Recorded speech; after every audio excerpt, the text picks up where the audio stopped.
Debate news బెంచ్కి స్వాగతం. రాష్ట్రంలో రెండు వాడి వేడి అంశాలు చోటు చేసుకున్నాయి. ఒకటి, భారతీయ జనతా పార్టీ అభ్యర్థుల జాబితాని ఫైనల్ చేసి అధిష్టానానికి పంపించింది. మొత్తం 175 అసెంబ్లీ స్థానాలు, 25 పార్లమెంటు స్థానాలకి ఒక్కొక్క స్థానానికి ముగ్గురు అభ్యర్థులు చొప్పున పంపించేసింది. మొన్ననే ప్రారంభం అప్పుడు మనం డిబేట్ చేసుకున్నాం. అయితే అది ముగిసింది, ఢిల్లీకి చేరిపోయింది. ఇంతవరకు పొత్తులకి సంబంధించి అయితే ఎలాంటి అంశం లేదు. అది ఒక ఆస్పెక్ట్, అది రోజు చర్చించుకుంటున్నటువంటి అంశమే. ఫైనల్గా ఏమవుతుందనేది చూడాలి. మరొకటి, ప్రశాంత్ కిషోర్ ఒకప్పుడు వైఎస్ఆర్ కాంగ్రెస్ పార్టీకి అద్భుతమైనటువంటి నాయకుడు, వైఎస్ఆర్ కాంగ్రెస్ పార్టీ గొప్పగా కీర్తించినటువంటి నాయకుడు, స్వయంగా జగన్మోహన్ రెడ్డి ప్రశంసించినటువంటి పోల్ స్ట్రాటజిస్ట్. ఇప్పుడు అకస్మాత్తుగా తెలుగుదేశానికి హీరో అయ్యాడు, వైసీపీకి జీరో అయ్యాడు, లేదా వైసీపీకి విలన్ అయ్యాడు. ఎందుకయ్యా అంటే, గతంలో ప్రశాంత్ కిషోర్ వల్లే రాష్ట్రం నాశనం అయిపోయిందని చెప్పేటటువంటి తెలుగుదేశం పార్టీ ఇప్పుడు ఓ చక్కటి మాట చెప్పాడు, ఆయన మాటని చూడండి అంటూ హైలైట్ చేస్తుంటే, ఆ ప్రశాంత్ కిషోర్కి ఐప్యాక్ వాళ్ళు తరిమేశారు. ఇప్పుడు అతనికి అంత సీన్ లేదు, అతను చెప్పేయన్నీ విఫలమవుతున్నాయి అంటూ ఎదురు జాతకం చెప్తున్నటువంటి పరిస్థితి వైఎస్ఆర్ కాంగ్రెస్ పార్టీ. టోటల్గా పీకే కెలికేశాడు. ఏం జరుగుతున్నాయి ఈ రాజకీయాలకు సంబంధించినటువంటి అంశానికి సంబంధించి చర్చలో పాల్గొనేందుకు ప్రస్తుతం మనతో పాటు ఉన్నారు చుండూరు సుందరరాం శర్మ, వైఎస్ఆర్ కాంగ్రెస్ పార్టీ అధికార ప్రతినిధి, పెద్దిరెడ్డి రవికిరణ్, భారతీయ జనతా పార్టీ అధికార ప్రతినిధి, శ్రీనివాస్ చౌదరి, తెలుగుదేశం పార్టీ సీనియర్ నాయకులు, నరసింహరావు, రాజకీయ విశ్లేషకులు. ముందుగా సుందరరాం శర్మ గారు, పీకే కథని ఏం చేయాలంటే, ఇప్పుడు అకస్మాత్తుగా అతను చెడ్డోడు అయ్యాడా?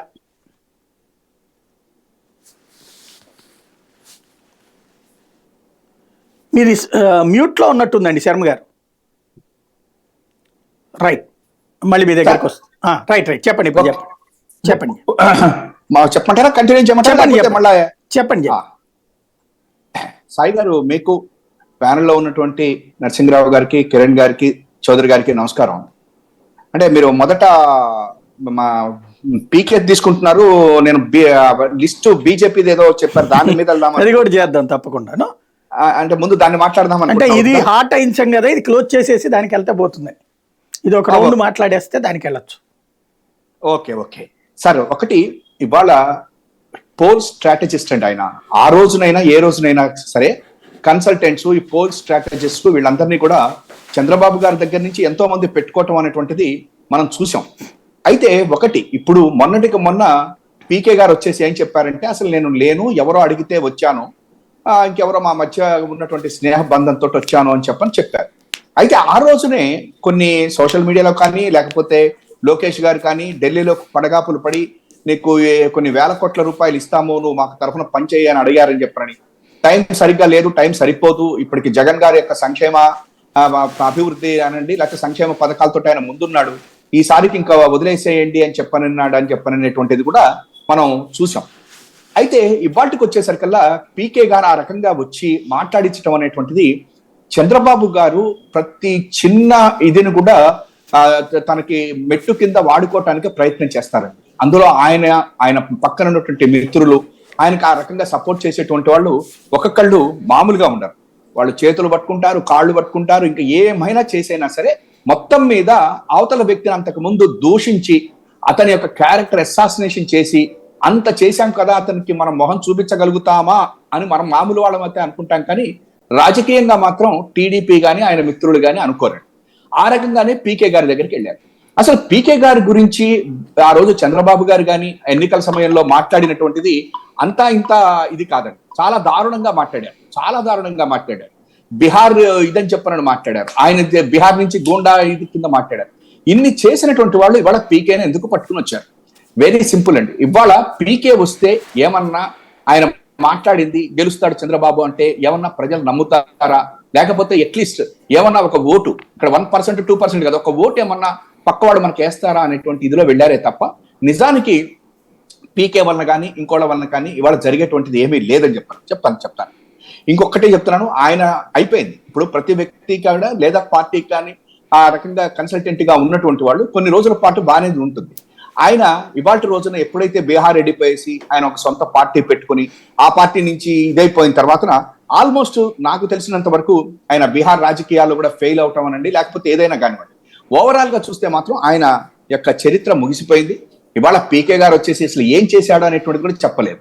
ఇంకొకటి కూడా ఉందండి, ఇవాళ రోజున ఆయనకు సంబంధించినటువంటి ఐపాక్ టీమో లేకపోతే ఇంతకుముందు ఆయన దగ్గర పనిచేసిన వాళ్ళందరూ కూడా వివిధ పార్టీలలోకి పనిచేస్తూ వెళ్ళిపోయారు. ఇప్పుడు ఆ రాబిన్ శర్మ గారు ఉన్నారంటే ఆయన తెలుగుదేశం పార్టీ దగ్గరికి వెళ్ళారు.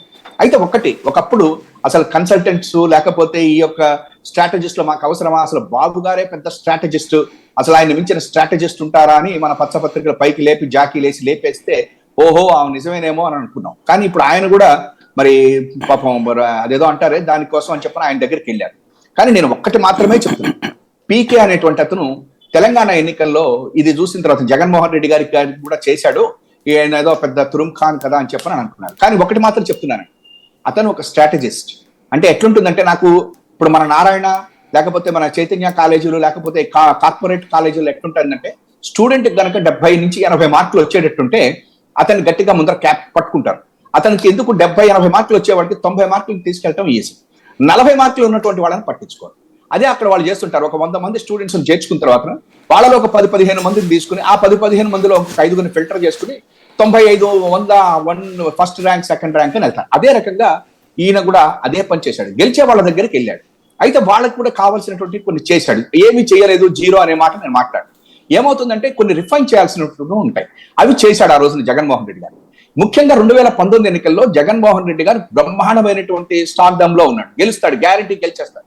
అయితే ఆ సీట్లు ఎన్ని వస్తాయి, 120, 130, 140, 150, ఇది నేను ఇందాక చెప్పానే 70 మార్కులు గ్యారంటీకి వస్తాయి. కాబట్టి 90 మార్కులకు తీసుకుని వెళ్ళేటువంటి కొన్ని స్ట్రాటజీస్ ఉపయోగించడంలో ఆయన ఉండొచ్చు, ఆయన వల్ల కొంత జరిగింది. కానీ మొత్తం మీద ఆయన 70 నుంచి 80 మార్కులు ఆయనకు ఆల్రెడీ ఉన్నాయి. అయితే తెలంగాణలోకి వచ్చేసరికల్లా ఏం చేశాడు, అదే చెప్పాడు, అక్కడ టీఆర్ఎస్ గెలుస్తుంది అన్నాడు, మరి అక్కడ ఇది కాలేదు. అంతకు ముందు కూడా హిమాచల్ ప్రదేశ్. అయితే ఒకటి మాత్రం చెప్తా, గెలిస్తే వాళ్ళు గొప్ప, ఓడిపోతే వాళ్ళ తప్పు అని మాత్రం నేను అన్నాను. జస్ట్ వాళ్ళు మనకు ఒక రకంగా ఉపయోగపడతారు. కానీ చంద్రబాబు గారు ఎట్లా ఉపయోగించుకుంటున్నారంటే వాళ్ళ పీకే గారిని, అసలు ఆయన వచ్చి నుంచుంటే చాలు నాకు ఓట్లు పడతాయేమో అని చెప్పని అనుకుంటున్నాడు. అనుకుని ఆయన్ని ఇవాళ భుజానికి ఎత్తుకుని ముందుకెళ్తున్నాడు. అది మాత్రం తప్పు. ఇవాళ పీకే గారి వల్ల జరిగేటువంటి లాభం ఏమీ లేదు తెలుగుదేశం పార్టీకి కానీ ఎవరికి కూడాను. ఇవాళ ఆయన ఆల్రెడీ రిటైర్డ్ అయిపోయాడు. రిటైర్డ్ హట్ అంటే మన క్రికెట్ లో ఎట్లయితే దెబ్బ తగిలి బయటికి వెళ్ళిపోయి పెవేలియన్ లో కూర్చున్నటువంటి వాడిని మళ్ళీ ఆడించడానికి తెచ్చుకుందాము అని చెప్పని చంద్రబాబు గారి యొక్క ఇదే తప్ప నిజానికి ఆయన మళ్ళా బ్యాట్ పచ్చుకునేటువంటి పరిస్థితి కూడా లేడు. కాబట్టి మాకు అతని వల్ల పెద్దగా లాభం లేదు, నష్టం లేదు. కానీ ఒకటి మాత్రం నిజం, అతన్ని మనం ఆ రోజున పెద్దగా పొగడటానికి ఏముంది, ఒక వ్యక్తి మనకి కృతజ్ఞతాపూర్వకంగా అతను ఆ రోజున హెల్ప్ చేసినందుకు అందరికీ మనం చూపించాలి. ఇవాళ అతను అట్లా వెళ్ళిపోతున్నందుకు కూడా పెద్దగా మేమేం బాధపడటం లేదు. లేకపోతే అతను ఏదో మాట్లాడినంత మాత్రం నుంచి అక్కడ జరిగేటువంటిది ఏమీ లేదు. ఇంతకుముందు లగడపాటి గారు కూడా ఇదే రకంగా చేసి చివరికి ఆయన కూడా కొంతమందితో అన్నాడట 2019 ఎన్నికల్లో నేను చెప్పేది తప్పు కానీ ఏం చేస్తాను ఏదో ఒత్తిళ్ల మీద అనే సబ్జెక్టు కరెక్షన్ అండి అని అన్నట్ట. అదే రకంగా కొన్ని ఇట్లాంటివన్నీ కూడా కంపల్షన్ ఫోర్స్ఫుల్ గా చేస్తుంటాడు చంద్రబాబు నాయుడు గారు. కానీ ఆ పచ్చ మీడియాలో వాటిలో అంతకు మించి వేరే ఏమీ లేదండి. We need not discuss more about mister PK. అతను ఏమీ లేదు, అయిపోయింది. ఆటిలో అరటి పండుగ ఏదో అంటారు, ఆ రకంగా ఆయన పక్కన పెట్టేయటమే మంచిది. రైట్. శ్రీనివాస్ చౌదరి గారే ఉంటారు. సాయి గారు, మొదట మీకు అలాగే బీజేపీ నేత కిరణ్ గారికి, అనలిస్ట్ నరసింహరావు గారికి, వైఎస్ఆర్ నేత శర్మ గారికి నా తరఫున తెలుగుదేశం పరిధం మొదటి నమస్కారాలు. రాష్ట్రంలో ఎన్నికలు కోడ్ ఇంకా రాలేదు కానీ ఎన్నికల హడావుడి ఆ వేడి అనేది స్పష్టంగా కనబడతా ఉంది. రాష్ట్ర వ్యాప్తంగా రాజకీయ పార్టీలన్నీ కూడా ఎవరు తగ్గట్టుగా వాళ్ళు వ్యూహాలు, ఎత్తుగడలు, ప్రచారాలు, అదేవిధంగా కింది స్థాయిలో ఉన్నటువంటి వాడి వేడి చర్చలు జరుగుతున్న చూస్తున్నాం. అయితే మీరు చెప్పిన అంశం, హైదరాబాద్ లో ఒక హోటల్లో ఒక ఇంగ్లీష్ పత్రికకి ఇంటర్వ్యూ ఇస్తూ ప్రశాంత్ కిషోర్ గారు దారుణంగా ఆంధ్రప్రదేశ్ లో ఓడిపోబోతున్నారు అని స్టేట్మెంట్ ఇవ్వడం, బంగ్లాలో కూర్చొని బటన్ నొక్కినంత మాత్రాన్ని ఓట్లు రావడం, అలాగే అభివృద్ధి లేకుండా అందరికీ తాయిలాలు ఇస్తా పోతుంటే అది రాష్ట్రం నష్టం వస్తుందని దాని ద్వారా ఓట్లు కూడా వరగవని చెప్పడం, కొన్ని అనేక రకమైన క్రిటికల్ కామెంట్స్ చేశారు.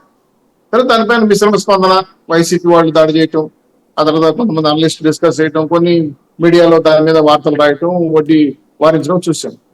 కానీ సెఫాలిస్టులు, అనలిస్టులు, సర్వేలు, ప్రీపోల్ సర్వేలు, ఆఫ్టర్ సర్వేలు ఇవన్నీ చూసి చాలా అనుభవం ఉన్న మీకు కూడా, మీరు కూడా సీనియర్ జర్నలిస్ట్ కాబట్టి వాస్తవాలకు దగ్గరగా మనం ఆలోచించాలి. దానికి దగ్గరగా అయితే జనసేన తెలుగుదేశం పార్టీ ప్రజల్లో ఉంది, ప్రజలతో పనిచేస్తారు. మాకు అన్ని వర్గాల ప్రజలు ఆశీర్వదిస్తున్నారు, మాకు పూర్తి స్థాయి నమ్మకాన్ని ఇచ్చారు. మేము ఇంటర్నల్ గా మా పార్టీ నాయకులు, కార్యకర్తలు, అలాగే లీడర్లు చెప్పిన సంచాలన పరిణామాలు తీసుకుంటే ఖచ్చితంగా 160 పైచిలకు జనసేన తెలుగుదేశం పార్టీ సీట్లు వచ్చే అవకాశం ఉందని మా ఇంటర్నల్ గా మా నాయకులు ఇచ్చిన ఫీడ్బ్యాక్. 160 సార్ 160 అవును సార్. 15 వైసీపీకి వస్తాయా సార్ అర్థం కాలేదు సార్. ఇంకెవరికన్నా కూడా వస్తాయి? వైసీపీకి ఒక్కదానికి 15 వస్తాయా, లేకపోతే అందులో కూడా వైసీపీకి ఒక 5 అయ్యాను తగ్గే అవకాశం ఉంటుంది? వైసీపీ అనే పార్టీ 2024 తర్వాత ఉంటుందని నమ్మకం మాకు లేదు సార్. ఇదే మొక్క 2019 అప్పుడు తెలుగుదేశాన్ని అనేవాళ్ళు. ఏ పార్టీ అయినా మీరు ఒకసారి మాట చెప్పండి, ఏ పార్టీ అయినా మూసుకుపోవడం ఉంటుందా సార్? నాకు తెలియగడుగుతాను. ఒక్క నిమిషం సార్. ఎందుకంటే ఇది మన ఇద్దరు మాట్లాడుకుంటే సంభాషణ వేరుగా ఉంటది, ఇది రాజకీయ చర్చ. అదే రాజకీయ చర్చ కాబట్టి నేను అడుగుతున్నది. వాస్తవ చర్చ ఉండాలి కానీ పార్టీ కార్యాలయంలో మనం కూర్చున్నప్పుడు ఆడైపోతాడరా, ఈడు నాశనం అయిపోతాడరా అనేది ప్రతి ఒక్కరు చెప్పుకోవచ్చు. కమ్యూనిస్టులే నాశనం కాలేదు సార్ మన ఇండియాలో, కాంగ్రెస్ మూసుకుపోలేదు. మీరు చెప్పిన మాటకి నేను ఏకీపిస్తున్నా. 160 సీట్లు అయితే జనసేన తెలుగుదేశం పార్టీకి వస్తున్నాయి. మేము అందులో అనుమానం అట్లాంటి మాట్లాడటంలో తప్ప నేను అందులో వెటకారం చేయట్లేదు. నేను అంటుంది ఏంటంటే కాంగ్రెస్ పార్టీకి వీళ్ళకి కూడా ఏమన్నా అందులో లెక్క కడుతున్నారా మిగతా 15లో వైసీపీకి అంటున్నా. మా కూటమి వస్తే బీజేపీ అయ్యుండొచ్చు, రాకపోతే ఈ 2 కూటమిలు, మేము 2 పార్టీలు 160 కొట్టాలని మా టార్గెట్. అందులో మేము ఆ విధంగానే కింది స్థాయిలో కార్యకర్తల్ని, మా ఇన్ఛార్జీలని, ఇప్పుడు వరకు పడిన అభ్యర్థుల్ని ప్రత్యేకంగా శ్రద్ధ తీసుకుని దాని మీద ప్రచార అస్త్రాలు మొదలు పెట్టాం. సో మా కాన్ఫిడెన్స్ లెవెల్స్ ఆ విధంగా ఉన్నాయని అడుగుతున్నా మా కార్యకర్తల ఫీడ్బ్యాక్. అయితే మీరు వైసీపీ ఉంటుందని ఎందుకు అంటున్నానంటే, ఇప్పుడు మీరు చూస్తున్నారు, మీ రాజకీయ పరిజ్ఞానం చూస్తున్నారు, రాజకీయ వైఎస్ఆర్సీపీ జెండా పట్టుకునే పరిస్థితుల్లో కార్యకర్తలు ఉన్నారా, 24 తరగతి ఉంటుందా? మాకు కూడా అనేక ప్రశ్నలు వచ్చాయి. ఉండకపోవచ్చు. ఒకటి మాత్రం వాస్తవం, జెండా పట్టుకోవడానికి జెండా పట్టుకోవడానికి అడిగి పోయారు కార్యకర్తలు. అదే చూద్దాం సార్. ఇదే మాట మీతో మాట్లాడతాను. ఇప్పుడు మీరు అంటున్నది ఇప్పుడు లేరంటే నేను అంటున్నా ఇప్పుడు ఆడికి పోయారంటున్నా. ఇప్పుడు కాదు సార్. ఎలక్షన్ అయ్యాక అప్పుడు చొరవ చూద్దాం. అప్పుడు వేరు ఉన్నారా అంటే ఇప్పుడు ఆడికి పోయారు, వాళ్ళు సిద్ధం సభలు కూడా పెడుతున్నారు కదా అని. అవునవును సార్, వెళ్ళిపోవడానికి సిద్ధంగా పెడుతున్నారు సభలు. నిజమే సార్. ఇలా మాడుకోవడానికి పనికి వస్తాయి మాకు, అంతేగాని ఒకటి మాత్రం నిజం సార్, మేము జనసేన తెలుగుదేశం పార్టీకి వెళ్ళబోతున్నాం. ప్రశాంత్ కిషోర్ చెప్పినా, లేదు ఇంకో సెపాలిస్ట్ చెప్పినా, ఇంకో అనలిస్ట్ చెప్పినా, మాకు వాళ్ళ అభిప్రాయాలు, వాళ్ళ సర్వేలు వాళ్ళ వ్యక్తిగతం ఉండొచ్చు. కొంతమంది నమ్మొచ్చు, నమ్మకపోవచ్చు. బ్లూ కుల మీడియా వాళ్ళు ఆయన మీద వ్యతిరేక ప్రచారం కూడా చేయొచ్చు. ఒకప్పుడు గెలిపించిన ప్రశాంత్ కిషోర్ ఇప్పుడు ఓడించడానికి వచ్చాడా అనే అంశాలు కూడా చాలా మంది చర్చ పెడతారు. సో ఆయన వచ్చాడో లేదో, ఆయన రాజకీయాల్లో ఉన్నాడో, అసలు సవాలు చేస్తున్నాడో వదిలేశాడో, ఆయన శిశువులు రకరకాలుగా విడిపోయి వేరే వేరే సమస్యలు పెట్టుకున్నారు. సో మేము ఒకరిద్దరిని బేస్ చేసుకుని రాజకీయాలు తెచ్చుకోలేదు. ఇంకో విషయం సార్, ప్రశాంత్ కిషోర్ చెప్పినంత మాత్రం జనసేన తెలుగుదేశం పార్టీ ఓటు పడిపోతాయి అనేది నమ్మకం కాదు సార్, అపనమ్మకం అవుతాయి. ఎందుకంటే ఆయనకి ఆంధ్ర రాష్ట్రం సంబంధం లేదు. ఆయన ఏదో ఒక రాజకీయ పార్టీ గతంలో పనిచేశాడు. ఆయన ప్రజల్లో పనిచేసే కార్యకర్తలకి, నాయకులకి ప్రజలు వింటారు. కానీ దూరంగా ఎక్కడి నుంచో వచ్చి ఒక అంశాన్ని చెప్పినంత మాత్రం వెంటనే మూడ్ ఆఫ్ ది స్టేట్ మారిపోయి అయ్యో ప్రశాంత్ కిషోర్ చెప్పేశారా, అయితే ఆయన పక్క మొత్తం వెళ్ళిపోదాం అనే ఆలోచన ఇటు పక్క గొరదాటి కార్యక్రమం ఎవరు ఉండదు. సరే ఒకటి మాత్రం వాస్తవం, జగన్మోహన్ రెడ్డి గారి పార్టీ గెలవాలని వాళ్ళ కార్యకర్తలు ఏ విధంగా సిన్సియర్గా పనిచేస్తారు, ఆయన వ్యతిరేకంగా కార్యక్రమాలు ఏ విధంగా నిర్వహించడానికి మా పార్టీ నాయకులు, మా జనసేన పనిచేస్తారు. కాబట్టి ఎన్నికల యుద్ధంలో ఖచ్చితంగా మాకున్న కాన్ఫిడెన్స్ లెవెల్స్ 100%. మీరు విసిరిన అస్త్రాల్లో ఇది కూడా ఒకటే కాదు సార్. బాబు గారు పిలిపించలేదు, మాతో రాలేదు. ఆయన ఏదో ఏ పని మీద వచ్చాడో, ఏ ఫ్లైట్ లో వచ్చాడో, ఎవరితో వచ్చాడో నాకైతే తెలియదు, పూర్తి వివరాలు తెలియదు. తెలియకుండా మీతో మాట్లాడాడు. కిషోర్ గారు కూడా మాట్లాడు, తెలంగాణలో మాట్లాడు, ఆంధ్రాకు రాలేదు. ఆయన గతంలో వచ్చిన విషయం మేము డిస్కస్ చేసాం. మాకైతే పూర్తిసారి నమ్మకం సార్, మా పార్టీ అధికారంలోకి వస్తుంది. ఎవరు ఎన్ని మాట్లాడినా, ఎన్ని అస్త్రాలు అయినా అది రాజకీయ విమర్శకి కిందకు వస్తాయి. కానీ జనం అయితే మూడ్ ఆఫ్ ది స్టేట్ మారిపోయారు. జగన్మోహన్ రెడ్డి గారి మీద యుద్ధం అయితే ప్రకటించినట్టు సిద్ధంగా ఉన్నారు రాష్ట్ర ప్రజలు. రైట్. రవికిరణ్ గారు ఏమంటారు? సాయి గారు, ముందుగా మీకు, తోటి ప్యానలిస్టులకి, న్యూస్ బెంచ్ వీక్షకులందరికీ శుభ సాయంత్రం అండి. ప్రశాంత్ కిషోర్ గారు ఎన్నికల వ్యూహకర్తగా గత కొన్ని సంవత్సరాలుగా ఆయన రిటైర్ అయిపోయారు, టైర్ అయిపోయారు, మరి రిటైర్ అయితే అయిపోయారు. ఆయన బీహార్ లో తన సొంత రాజకీయ పార్టీ కావచ్చు, లేకపోతే ఉద్యమ పార్టీ కావచ్చు, జనజాగరణ మంచు ఏదో మొత్తానికి ఒక పార్టీ పెట్టుకుని పాదయాత్ర చేసుకుంటారు. అయినప్పటికీ ఎన్నికల టైంలో ఆ ఛానల్లో ఈ ఛానల్లో వెళ్ళి రకరకాల మాటలు మనం చూస్తున్నాం. గతంలో కూడా సెప్టెంబర్ 2023 కూడా 5 రాష్ట్ర ఎన్నికలప్పుడు కూడా వారిని టైమ్స్ నౌ అనే ఛానల్లో వారు ఇంటర్వ్యూ ఇస్తూ వారు చేసిన కామెంట్స్ ఇదొకటి మనం మాట్లాడుకున్నాం. తెలంగాణలో బీఆర్ఎస్ కంపల్సరీగా వచ్చేస్తుంది అని చెప్పి అన్నారు, రాలేదు. అలాగే కొన్ని రాష్ట్రాల్లో ఆయన ఇది చెప్పారు, అది సరిగ్గా వర్కౌట్ అయితే కాలేదు. బట్ ఒకటి ఏంటంటే రాష్ట్రంలో ప్రశాంత్ కిషోర్ మాత్రం మంచి పాపులర్ అయిపోయారు, దాంట్లో ఇంకా పాపులర్ అయిపోయారు. కారణం ఏదన్నా కావచ్చు, సంవత్సరం క్రితం వరకు అయితే ఆయన బీహార్ డెకాయిట్, బీహార్ గజ్ దొంగని, రాష్ట్రంలో జరుగుతున్న ఏ ఒక్క దేనికన్నా సరే ఐపాక్ వెనకాల ప్రశాంత్ కిషోర్ ఉన్నారు అని చెప్పేసి ఒక సెక్షన్ ఆఫ్ మీడియా కావచ్చు ఎన్ని తిట్టిపోస్తే, ఒక సెక్షన్ మీడియా అబ్బాయి అదేం కాదు అతను చాలా మంచోడు అన్నారు. ఇప్పుడు అది తారుమారాయి, బళ్ళు ఓళ్ళు అది. వీళ్ళేమో సూపర్ తోపు తురువు అంటున్నారు, వాళ్ళేమో అబ్బాయి లేదా అతను పని అయిపోయింది, బీహార్ లో చెల్లని నాణ్యం ఇక్కడ ఎలా చెల్లుద్ది అని చెప్పేసి అంటున్నారు. ఏదైనా సరే ప్రశాంత్ కిషోర్ వ్యాపారం మాత్రం 3 పూలు 6 కాయలుగా నడుస్తుంది. కాకపోతే ఇటు పెద్ద ఆర్థిక దిగ్గజాల మధ్య హ్యాపీగా ఆయన పని అయితే ఆయన చేసుకుంటున్నాడు. అయితే నిన్న జరిగినటువంటి ఆ కాన్క్లేవ్, న్యూ ఇండియన్ ఎక్స్ప్రెస్ అనుకుంటా కాన్క్లేవ్, దాంట్లో అసలు మొత్తం వీడియో చూద్దామని ప్రయత్నిస్తే సాయిగా నాకు ఎక్కడ మొత్తం వీడియో కనపడలేదు, ఎక్కడ ఆన్లైన్ కూడా అందుబాటులో లేదు. ఏదైతే ట్విట్టర్ లో వాళ్ళు పోస్ట్ చేసిన బిట్లు మాత్రం కొన్ని బిట్లు ఉన్నాయి, అసలు మొత్తం ఏం మాట్లాడాడు అనేది తెలవలేదు.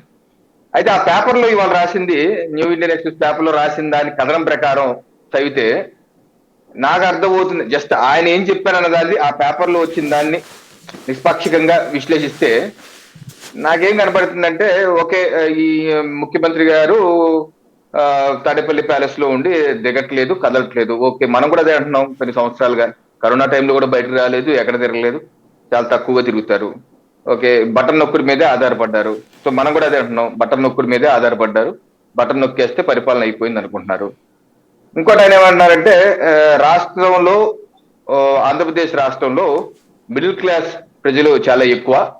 సో ఈ బటన్ నొక్కుడు కార్యక్రమాలు ఏదైనా జార్ఖండ్ లోనో ఛత్తీస్గఢ్ ఎక్కడ చేస్తే ఓకే, గానీ మిడిల్ క్లాసు లేకపోతే అర్బన్ పాపులేషన్ ఎక్కువ ఉన్నటువంటి ఆంధ్రప్రదేశ్, 50% కన్నా ఎక్కువ అర్బన్ పాపులేషన్ ఆంధ్రప్రదేశ్ లో ఉంది. వాళ్ళకి ఈ బటన్ నొక్కుడు కార్యక్రమాలు ఎక్కువ రీచ్ అవ్వవు. 2, వారు ఎక్కువ ఉద్యోగాలు కోరుకుంటారు, అర్బనైజేషన్ ఎక్కువ ఉంది కాబట్టి వారికి ఇది రీచ్ అవ్వవు అని చెప్పాను. దాన్ని ఒకసారి విశ్లేషిస్తే ఆంధ్రప్రదేశ్ రాష్ట్రంలో అర్బన్ ప్రాంతాలు ఎన్ని ఉన్నాయి, రూరల్ ప్రాంతాలు ఎన్ని ఉన్నాయి? నాకు తెలిసి అయితే 70% రూరల్ ప్రాంతాలు ఉన్నాయి, 30% వరకు మాత్రమే అర్బన్ ప్రాంతాలు. సో అర్బనైజేషన్ అంత పెద్దగా ఆంధ్రప్రదేశ్ రాష్ట్రంలో విశాఖపట్నంలోనే 50 లక్షల పాపులేషన్ లేదు.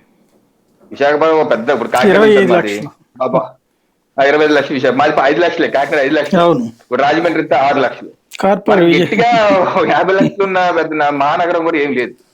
సో మేజర్ గా రూరల్ ప్రాంతంలో ఉన్నాం.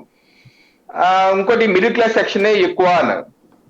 మనకి రేషన్ కార్డులు ఎన్ని ఉన్నాయి సరిగ్గా మీకు తెలియదు. 1,50,00,000 కుటుంబాలు, 1,60,00,000 కుటుంబాలు ఉంటే 1,50,00,000 వైట్ రేషన్ కార్డు ఉన్నాయి.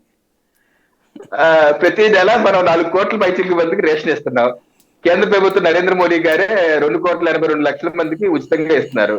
ముఖ్యమంత్రి గారు ఇప్పుడు ఢిల్లీ వెళ్ళినా ఆ మిగతా 1,10,15,00,000 ఎంతమందికి అది కూడా ఇవ్వండి సార్, అది కూడా ఇవ్వండి సార్ అంటే, అబ్బాయి నేషనల్ ఫుడ్ సెక్యూరిటీ యాక్ట్ ప్రకారం అది కుదరదు అబ్బాయి, మేము ఇవ్వలేము, ఇప్పటికే 70% రీచ్ అయ్యాం, మేము ఇవ్వలేము అంటున్నారు.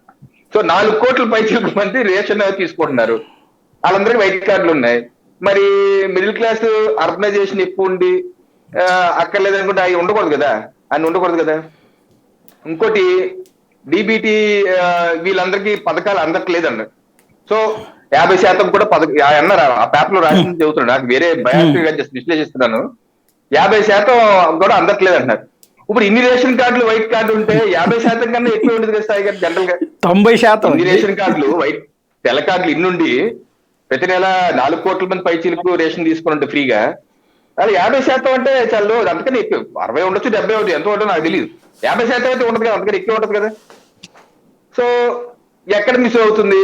ఓకే, డిబిటీ ద్వారా డబ్బులు ట్రాన్స్ఫర్ చేస్తేనే కాదు, అది ప్రజలు యాక్సెప్ట్ చేయరు ఆంధ్రప్రదేశ్ ప్రజలు, ఎందుకంటే వాళ్ళు విజ్ఞులు మిడిల్ క్లాసు అన్నది ఆర్గ్యుమెంట్ తీసుకుంటే, ఇప్పుడు జగన్మోహన్ రెడ్డి గారు చేసిందే చేయటం వల్లనే శ్రీలంకను వెనిజువేలాను అత్యంత అప్పులు కూడా అన్నారు, అప్పులు కూడా పాలైపోయింది. మరి ప్రజలు దాన్ని చిత్కరించుకోవాలి కదా. ఇప్పుడు దాన్ని టీడీపీ జనసేన ఏమంటున్నారు, పవన్ కళ్యాణ్ గారు కానీ చంద్రబాబు నాయుడు గారు ఏమంటున్నారు, వారు ఇచ్చే దాంట్లో ఒక్కటి కూడా తీయం, అంతకు మించి ఇంకా ఇస్తా అంటున్నారు. జగన్మోహన్ రెడ్డి గారు ఇచ్చే దాంట్లో ఒక్కటి కూడా తీయం, అంతకన్నా ఎక్కువ ఇస్తున్నారు. అంటే ఏంటి, ఆయనకన్నా వీళ్ళు ఎక్కువ బటన్ నొక్కాలి కదా, ఆయనకన్నా వీళ్ళు ఎక్కువ బటన్ నొక్కాలి అంటే ఇంకా ఎక్కువ ట్రాన్స్ఫర్ చేయాలి. మరి దాన్ని ప్రజలు యాక్సెప్ట్ చేస్తారా? ఈ నొక్కుడిని యాక్సెప్ట్ చేయకపోతే ఆ నొక్కుడినే యాక్సెప్ట్ చేస్తారా? చేయరు కదా, వద్దనాలి కదా. ఇంకా అర్బనైజేషన్, ఉద్యోగాలు కావాలి, ఓకే ఉద్యోగాలు కరెక్ట్, అర్బన్ ప్రాంతం ఉద్యోగాలు కోరుకుంటాం. ఇప్పుడు హైదరాబాద్ నగరాన్ని సృష్టించింది, లేకపోతే సైబరాబాద్ నగరాన్ని సృష్టించింది, ఉద్యోగాలు మొత్తం క్రియేట్ చేసి చంద్రబాబు నాయుడు గారు అని చెప్పుకుంటారు కదా. మరి ఈ రోజు ఆ పార్టీ హైదరాబాద్ లో ఉందా, తెలంగాణలో ఉందా? అంటే కనీసం వాళ్ళు జిహెచ్ఎంసీ ఎలక్షన్స్ ఎన్ని గెలిచారు వాళ్ళు? అర్బనైజేషన్ మరి ఎక్కువ ఉద్యోగాలు కల్పించి ఆయన నిజామాబాద్ పక్కన పెడతాం, మరి ఆయన చెప్తారు కదా సైబరాబాద్ నేనే సృష్టించానని. సో ఎన్ని చేస్తే దాంట్లో రాసింది కూడా ఏంటంటే, ప్రశాంత్ కిషోర్ గారు ఏమన్నారంటే, ఆయన ఒక మాట అన్నారు, ఆ పేపర్ లో రాసింది, వీక్షకులు ఎవరన్నా చూడండి, నేను చదువుతున్నా ఏంటంటే, I have no data. Prashant Kishor garu అన్నమాట ఆ పేపర్ లో రాసింది, ఐ హ్యావ్ నో డేటా. అంటే నా దగ్గర ఎటువంటి సమాచారం, ఎటువంటి గణగేటి సెఫాలజిస్టు లేకపోతే రాజకీయ వ్యూహకర్తలు ఎప్పుడు వాళ్ళ డేటాతో మాట్లాడాలి. మనలాగా రాజకీయ నాయకుల్లాగా ఉపన్యాసాలు వాళ్ళు ఇవ్వకూడదు, వాళ్ళ డేటాతో మాట్లాడాలి. ఆ డేటా నా దగ్గర లేదంటాడు ఆయన. 2, ఫస్ట్ హ్యాండ్ ఎక్స్పీరియన్స్, నాకు వ్యక్తిగతమైన అనుభవం కూడా లేదు, but my gut feeling is telling me he's losing badly. But నా గట్ ఫీలింగ్ అంటే నా సిక్స్త్ సెన్సర్ అండి, లేకపోతే నా మనస్సాక్షి లేకపోతే మనసు చెప్తుంది, ఆయన తప్పనిసరిగా ఓడిపోతారు. ఒకటే ఆయన దగ్గర డేటా లేదు, 2 ఎక్స్పీరియన్స్, ఫస్ట్ హ్యాండ్ ఎక్స్పీరియన్స్ లేదంటారు. ఇప్పుడు జనరల్ గా ఎక్స్పీరియన్స్ అంటే, ఇప్పుడు డేటా అంటే అందరి దగ్గర ఉండకపోవచ్చు సార్, దాన్ని నేను కాదన్ను. ఇప్పుడు ఎక్స్పీరియన్స్ అంటే ప్రజల్లో తిరుగుతాం, ప్రజల్లో తిరిగినప్పుడు ప్రజల యొక్క నాడి, ప్రజల యొక్క స్పందన ఏంటి అన్నది. ఇప్పుడు ఉదాహరణకి 2019 ఎన్నికల్లో నేను ఎమ్మెల్యే కంటెస్ట్ చేసినప్పుడు ప్రజల్లో తిరిగినప్పుడు మొత్తం ఎలక్షన్ అయిపోయింది. ఎలక్షన్ అయిపోయిన తర్వాత 2-3 రోజుల తర్వాత వైసీపీ పార్టీ ఒక ఆయన కలెక్టరేట్కి వెళ్తే, రివ్యూ మీటింగ్కి వెళ్తే అక్కడికి వచ్చారు క్యాండిడేట్ తలుగు. ఆయన అడిగారు, మా టెన్షన్ పడుతుంది, ఏమంటే ఏ పరిస్థితి, మా పరిస్థితి ఏంటి అని. అప్పుడు నేనేమన్నానంటే, ఇప్పుడు గట్ ఫీలింగ్ నాకైతే నాకు అనిపించింది, నాకు తిరిగి దాంట్లో మీకే స్పందన ఎక్కువ ఉందంటే, నాకు తెలిసి ఒక 15-20 వేలు ఓట్లతో మీరే గెలుస్తారు. మీరు గెలుస్తూ ఉంటారా, మేమైతే ఓడిపోతాం అనుకుంటాం. అందుకని 13,000, 14,000తో గెలిచారు. అది జనరల్ పబ్లిక్ లో ఇప్పుడు నా దగ్గర డేటా ఏం లేదు. ఒక క్యాండిడేట్ గా నా దగ్గర ఈ వార్డులో ఇన్ని బూత్లు ఇన్ని పడ్డాయి, దానిలో మీకు ఇన్ని పడి ఉంటాయి, అన్ని పడి ఉంటాయి, నేనే అనలేదు. అలాగే నెల్లూరు నుంచి మా సీనియర్ నాయకులు సురేష్ రెడ్డి గారు నాకు ఫోన్ చేశారు, ఎలక్షన్ అయిపోయింది 15 రోజుల తర్వాత. అంటే మనకి 1 month తర్వాత రిజల్ట్ వచ్చింది కదా, ఈలో మన టెన్షన్ మనకు ఉన్నాయి. నేను వేరే కేరళలో ఎక్కడ ఫోన్ చేసి అడిగారు, ఏంటి రవి, మీ జిల్లాలో ఏంటి ఎలా ఉందంటే, నేను మెజారిటీ వైసీపీ కనిపిస్తుంటే నాకైతే ఆ ఫీలింగ్ కలిగింది. అంతేనంటావా, టీడీపీ రాదంటావా అంటే, నాకైతే అక్కడ స్పందన కనపడలేదు.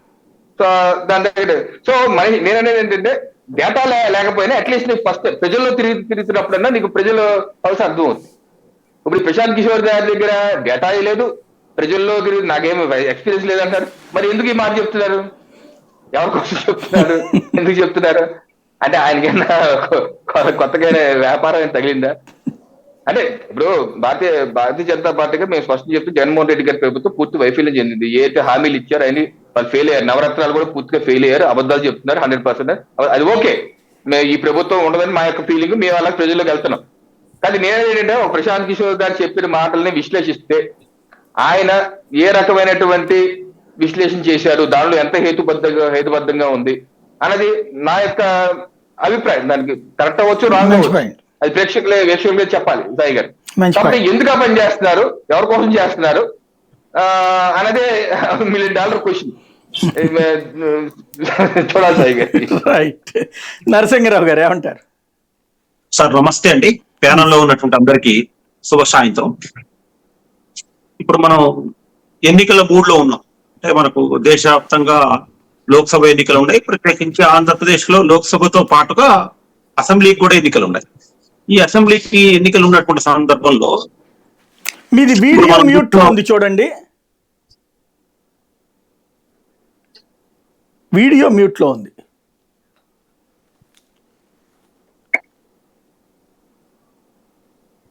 రైట్, ఓకే చెప్పండి సార్. అయితే మనం ఎన్నికల ముందున్నటువంటి సందర్భంలో ఇప్పుడు